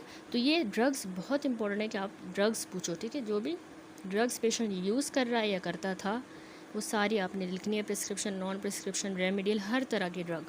और साथ में एलर्जीज़ का पूछना है, जैसे हे फीवर, या आपको हिस्ट्री है एटोपी की, जेनेटिकली आप एलर्जिक डिजीज़ के लिए प्रीडिस्पोज्ड हो तो उससे भी इसको एलर्जी का इस्तेमाल का रिस्क हो सकता है, ठीक है। फिर मैंने आपको फैमिली हिस्ट्री बोला। देखें, वैसे तो जेनेटिक रेस्पिरेटरी डिजीज़ डायरेक्ट इतनी कॉमन नहीं है, लेकिन सर्टेन पैटर्न्स इंपॉर्टेंट हैं। तो फैमिली हिस्ट्री जो है सिमिलर प्रॉब्लम की आपको है, तो कुछ देखें जेनेटिक कंडीशंस जो है ना रेस्पिरेटरी डिजीज़ जिनमें क्लियर जेनेटिक कॉजेज़ जो हैं वो वैसे रिलेटिवली रेयर होता है। एक बीमारी है सिस्टिक फाइब्रोसिस, जो है ऑटोजोमल रिसेसिव। तो वो जो पेशेंट्स होते हैं ना, यूजुअली अनअफेक्टेड कैरियर पेरेंट्स जो हैं उनके सिबलिंग्स जो हैं वो अफेक्ट हो सकते हैं। यानी उस पेशेंट के माँ बाप तो अनअफेक्टेड कैरियर होंगे, लेकिन उसी पेशेंट के अपने बहन भाई कैरियर्स हो सकते हैं, सिबलिंग्स उसके। तो सिस्टिक फाइब्रोसिस ऑटोसोमल रिसेसिव, ठीक है। इसी तरह जेनेटिक में हम फैमिली हिस्ट्री के पूछ रहे हैं, तो एक और है इनहेरिटेड थ्रोम्बोफीलिया। तो अगर वीनस थ्रोम्बोएम्बोलिज्म की फैमिली हिस्ट्री है तो उस पेशेंट में हम फैक्टर 5 लेडन या protein C, protein S deficiency जैसी कंडीशंस जो हैं उनके लिए इन्वेस्टिगेशन करवाएंगे, क्योंकि उनसे फिर क्लॉटिंग का रिस्क बढ़ता है ना, इसलिए हम ये इन्वेस्टिगेशन कराएंगे। फैक्टर 5 लेडन, प्रोटीन या C एंड S डेफिशिएंसी। इसके अलावा रेयर फैमिलियल केसेस होते हैं इडियोपैथिक पल्मोनरी फाइब्रोसिस, जिसमें लंग स्कारिंग की वजह ही नहीं पता होती, और दूसरी है प्राइमरी पल्मोनरी हाइपरटेंशन। तो ये भी फैमिलीज़ में रन करता है, तो इसलिए फैमिली हिस्ट्री भी बहुत इंपॉर्टेंट होती है, ठीक है। देन इसी में मैंने आपको बताया था, इसमें अच्छा गिवन नहीं है, लेकिन आप याद रखें कि सोशल हिस्ट्री का भी एक इम्पॉर्टेंट रोल होता है, वो भी रेस्पिरेटरी हेल्थ को अफेक्ट करती है। ऑक्यूपेशन में ही आ गया, ठीक है। तो ऑक्यूपेशन देखिए, होम में एक्सपोजर हो रहा है, अगर घर में कोई स्मोकिंग कर रहा है तो पैसिव स्मोकिंग, आपको भी जो है रिस्क है इन्फेक्शन का, रेस्पिरेटरी इन्फेक्शन का, ठीक है। दूसरा, अगर burning biomass fuel, confined space में अगर बायोमास फ्यूल जलाते हैं घर में तो ब्रोंकाइटिस COPD हो सकता है। घर में बिल्लियाँ हैं, चूहे हैं, डोमेस्टिक पेट, तो उससे सब ऑप्टिमल एस्थमा कंट्रोल हो सकता है, सही से कंट्रोल नहीं होगा एस्थमा, ठीक है। पेट हैं, बर्ड्स हैं, फेदर ड्यूवेट्स हैं, ठीक है, जो रज़ाइयाँ होती हैं फेदर्स वाली, या मोल्ड है घर में, तो उससे क्योंकि हाइपर सेंसिटिविटी न्यूमोनाइटिस हो सकता है, यानी एलर्जिक लंग इन्फ्लामेशन हो सकती है, और एस्थमा का कंट्रोल भी सब ऑप्टिमल हो सकता है। तो इसलिए होम एक्सपोजर, इन्वायरमेंट, ऑक्यूपेशन पूछना बहुत ज़रूरी है, ठीक है। और घर के हालात जो है ना, होम सर्कमस्टांसेस, वो भी बताएंगे कि कैसे रेस्पिरेटरी डिसेबिलिटी पेशेंट को अफेक्ट कर रही है। फॉर एग्जांपल, जैसे पेशेंट ग्राउंड फ्लोर की तरफ मूव कर जाता है या बाकियों पर रिलाई करता है शॉपिंग के लिए, क्योंकि वो नहीं जा पाता, ठीक है, तो उसकी डिसेबिलिटी का भी पता चलता है होम सर्कमस्टांस से। That's it. यहाँ पर जो हमने सारी हिस्ट्री जो है वो कंप्लीट की, लेकिन एक कंपोनेंट जो मैंने आपको बताया बहुत इंपॉर्टेंट, जो आपने नहीं पूछा तो आपने कुछ नहीं पूछा, वो है सिगरेट स्मोकिंग। क्रूशल पार्ट है रेस्पिरेटरी असेसमेंट का। तो इसमें एक्यूरेट हिस्ट्री लेना टोबैको की बहुत ज़रूरी है और चैलेंजिंग भी होता है, लेकिन तो आप स्पेसिफिक गाइडलाइंस की तरफ रेफ़र करोगे। जिसमें देखिए सबसे पहले तो मैं आपको बताऊं कि स्मोकिंग हेल्थ रिस्क क्या होते हैं टोबैको यूज़ करने से। क्योंकि टोबैको यूज़ करने से COPD जैसी बीमारियां होती हैं जिसमें ब्रीथ नहीं कर पाते, ठीक है, chronic obstructive pulmonary disease, cardiac और वास्कुलर डिजीज़ भी होती हैं, हार्ट अटैक वगैरह, स्ट्रोक, पेरिफेरल आर्टरी डिजीज़। अच्छा, स्मोकिंग से ना पेप्टिक अल्सर भी होता है, ठीक है, स्टमक या डुओडेनम में सोर्स बन जाते हैं, ठीक है, इंट्रायूट्राइन ग्रोथ रिस्ट्रिक्शन हो जाती है अगर प्रेग्नेंट वुमेन स्मोकिंग करती है तो बच्चे के IUGR में चला जाता है, इरेक्टाइल डिस्फंक्शन होता है, ठीक है, और इसके अलावा कैंसर्स का भी रिस्क है। तो इसीलिए स्मोकिंग की एक्यूरेट हिस्ट्री लेना बहुत ज़रूरी होता है, जिसमें मोस्ट पेशेंट जो है ना उनको पता है कि स्मोकिंग हार्मफुल है, लेकिन इस टॉपिक पे अप्रोच करना जो है सेंसिटिव है और नॉन जजमेंटल मैनर में इसमें रिक्वायर्ड होता है, ठीक है, सेंसिटिव और नॉन जजमेंटल मैनर। तो हमने जो क्वेश्चंस पूछने हैं, सबसे पहले तो आपने पूछना है कि आपने कभी जो है स्मोकिंग की है, ठीक है। तो इससे ये भी पता चल गया कि अभी स्मोकर है या पहले स्मोकर था। तो आप ऐसे पूछोगे आपने कभी स्मोकिंग की है, अगर हाँ तो आपने किस एज में स्टार्ट किया, ठीक है, क्या आप अभी भी स्मोकिंग करते हैं, ठीक है। तो इस सारा अभी का स्टेटस पता चल गया, टोटल ड्यूरेशन भी पता चलेगी, क्या आप कभी स्मोकिंग करते हैं, अगर हाँ तो कब स्टार्ट किया और क्या अभी भी स्मोकिंग करते हैं, ठीक है। अच्छा, पेशेंट्स ना ज़्यादातर अंडर एस्टिमेट कर रहे होते हैं अब रीसेंट स्मोकिंग को, तो इसीलिए मोर एक्यूरेट पिक्चर लेने के लिए हेल्पफुल है कि हम उनसे पूछें कि आप कितने सिगरेट्स एक दिन में पीते हैं सालों से, ठीक है, आप कितने सिगरेट्स एक दिन में पी रहे हैं सालों से, ठीक है। तो किस फॉर्म में आप टोबैको यूज़ कर रहे हैं, सिगरेट है या सिगार, पाइप या च्यूड टोबैको, किस फॉर्म में आप यूज़ करते हैं, ये भी पूछना है। अब पैक ईयर्स की कैलकुलेशन मैंने आपको बताई, नंबर ऑफ़ सिगरेट जितने स्मोक किए हैं उसको आपने करना है multiply by number of year smoking divided by 20। तो अगर कोई 15 सिगरेट स्मोक कर रहा है 40 सालों से, तो 15 मल्टीप्लाई बाय 40 डिवाइडेड बाय 20 करेंगे तो 30 ईयर्स, तो 30 सालों से वो ये 30 पैक ईयर्स उसके निकले, ठीक है। अच्छा, हमेशा आपने उससे पूछना है कि क्या आप सिर्फ टोबैको स्मोक करते हैं या कैनबिस भी करते हैं, क्योंकि कैनबिस स्मोकिंग के भी रेस्पिरेटरी इफेक्ट हैं, ठीक है। स्मोकिंग सेसेशन की आपने उसको काउंसलिंग करनी है, स्ट्रांगली एडवाइस करनी है कि आप कभी भी जो है वो इस अपॉर्चुनिटी को आपने मिस नहीं करना हिस्ट्री लेते वक्त, कि आप पेशेंट को इनकरेज करो कि वो स्मोकिंग ना करें, ठीक है, पॉजिटिव और नॉन जजमेंटल वे में आपने करना है ताकि उसकी हेल्थ इम्प्रूव हो। पैसिव स्मोकिंग जो कि एनवायरमेंटल टोबैको स्मोक होता है, ये बहुत ज़रूरी है कि नॉन स्मोकर्स से आपने पूछना है उनका एक्सपोजर। पैसिव स्मोकिंग, जब भी आप नॉन स्मोकर से हिस्ट्री लेते हो तो उससे पैसिव स्मोकिंग की हिस्ट्री लेनी है कि आपके घर में कोई स्मोकिंग करता है, क्योंकि उससे उनको भी रिस्क है, हेल्थ रिस्क है, स्पेशली रेस्पिरेटरी इन्फेक्शन और क्रोनिक लंग कंडीशंस हो सकती हैं, ठीक हो गया। तो ये हो गई हमारी जो गाइडलाइंस स्मोकिंग की। अगर घर में कोई स्मोक करता है पैसिव स्मोक, तो उससे भी स्मोकिंग सेसेशन की एफ़र्ट हिंडर हो सकती हैं। तो ये भी देखना है कि घर में कोई और तो स्मोकिंग नहीं करता, ठीक है, कोई हैबिटी तो नहीं है। और कैनबिस वगैरह का भी ज़रूर पूछना है, या वाटर पाइप, शीशा, हुक्का वगैरह तो नहीं पीते, सिगरेट्स, क्योंकि इसकी भी रेस्पिरेटरी इम्प्लीकेशंस हैं, ठीक हो गया। और इसी में मैंने आपको बताया था ना, ऑक्यूपेशनल हिस्ट्री आपने लेनी है, ठीक है। तो वर्क प्लेस एक्सपोजर भी मेजर कॉज है क्योंकि रेस्पिरेटरी डिजीज़ का, इसलिए हम ऑक्यूपेशन भी पूछ रहे होते हैं, क्योंकि बहुत सी रेस्पिरेटरी इनहेल्ड सब्सटेंसेस जो काम काज पे लोग जाते हैं वहाँ पे इनहेलेशन की वजह से बीमारियाँ होती हैं। तो वर्क हिस्ट्री आपने फुल लेनी है, पहली जॉब से लेके, एम्प्लॉयर का नाम, ठीक है, डेट और ड्यूरेशन उसका एक्सपोजर का कितना है, वेदर वो प्रोटेक्टिव मास्क उसको दिए जाते हैं वहाँ पर या वो यूज़ करता है, ये भी पूछना है, ठीक है। तो ऑक्यूपेशनल अस्थमा जो है ना, ये आप डायग्नोसिस कंसीडर करते हो। अगर सिम्टम्स जो हैं, जब काम पे नहीं जाता पेशेंट तो उसके सिम्टम इम्प्रूव हो जाते हैं, तो इसका मतलब है उसको ऑक्यूपेशनल अस्थमा है, ठीक है। अब ऑक्यूपेशनल फैक्टर्स की कुछ एग्जांपल्स हैं जो मैं आपको बताना चाहती हूँ, ठीक है, जिसमें कुछ टॉक्सिक एजेंट्स हैं और अफेक्टेड ऑक्यूपेशंस हैं। उसमें देखिए एस्थमा जो है ना, वो आइसोसाइनेट जो स्प्रे पेंटर्स हैं उनमें ये कंपाउंड है आइसोसाइनेट, उससे अस्थमा होता है। बेकरी में जो फ्लोर है, ग्रेन डस्ट, उससे अस्थमा एग्रेवेट होता है। लैब या वेट वर्कर्स को एनिमल डेंडर से, जो जॉइनर्स हैं उनको वुड की डस्ट से अस्थमा एग्रेवेट होगा, ठीक है। इसी तरह COPD जो है ना, वो कोल डस्ट माइनर्स में, कैडमियम फ्यूम्स की वजह से, सिलिका जो स्टोन की कटिंग और पोट्री करते हैं, Coke dust, Coke oven workers में COPD होता है। बिसिनोसिस जो है ना, वो फ्लैक्स वर्कर जो नहीं होते उनको कॉटन की कपास जो होता है, कॉटन की डस्ट की वजह से बिसिनोसिस होगा। और न्यूमोकोनियोसिस जो lung disease related, dust related lung disease है, न्यूमोकोनियोसिस में कोल है तो कोल माइनर न्यूमोकोनियोसिस, सिलिका में सिलिकोसिस, एस्बेस्टोस की वजह से एस्बेस्टोसिस, आयरन से सिड्रोसिस, टिन से स्टेनोसिस, ठीक है। तो ये माइनिंग कंस्ट्रक्शन के जो काम करते हैं उनमें न्यूमोकोनियोसिस होती है। इसी तरह ऑक्यूपेशन में हाइपर सेंसिटिविटी न्यूमोनाइटिस किनको होता है, जो मोल्डी है, ग्रेन, कंपोस्ट, शुगर फ्रेम, जो मजदूर वगैरह होते हैं किसान, उनको मोल्ड के साथ अगर एक्सपोजर है उसको होगा। बर्ड फैंसियर्स लंग भी एक डिजीज़ है जो एवियन बर्ड के सीरम या एक्सक्रीटा की वजह से होता है, ठीक है, ये भी हाइपर सेंसिटिविटी न्यूमोनाइटिस में आता है। और मेटल वर्किंग फ्लूइड्स जो हैं जैसे मैचिनिस्ट, उनमें अब नमूनिया जो है ना स्पेसिफिक टाइप की नमूनिया, जैसे वेल्डर्स में स्ट्रेप्टोकोकल नमूनिया है, डेयरी फार्म और एबेटोयर वर्कर जो है उनमें क्यू फीवर, पोल्ट्री का जो काम करते हैं उनमें सीटाकोसिस, और सिवेज वर्कर में या एनिमल हैंडलर्स में लेप्टोस्पायरोसिस। अब टीबी जैसी बीमारी जो माइनर्स में भी पाई जाती है सिलिका की वजह से सिलिको ट्यूबरक्यूलोसिस होता है, ठीक है। बेरिलियम की वजह से एरोस्पोइस या न्यूक्लियर या डेंटल टेक्नीशियंस को ग्रेन्युलोमेटस डिजीज़ हो सकती है बेरिलियम की वजह से। इसी तरह प्लूरा में प्लैक्स बनना, थिकनिंग या मीजोथीलियोमा भी बनता है एस्बेस्टोस की वजह से, जो शिप ब्रेकिंग करते हैं, इंसुलेशन का काम लेगर, ठीक है। जो लोग लंग कैंसर हो सकता है जिनका एस्बेस्टोस, सिलिका या कोल डस्ट के साथ एक्सपोजर है।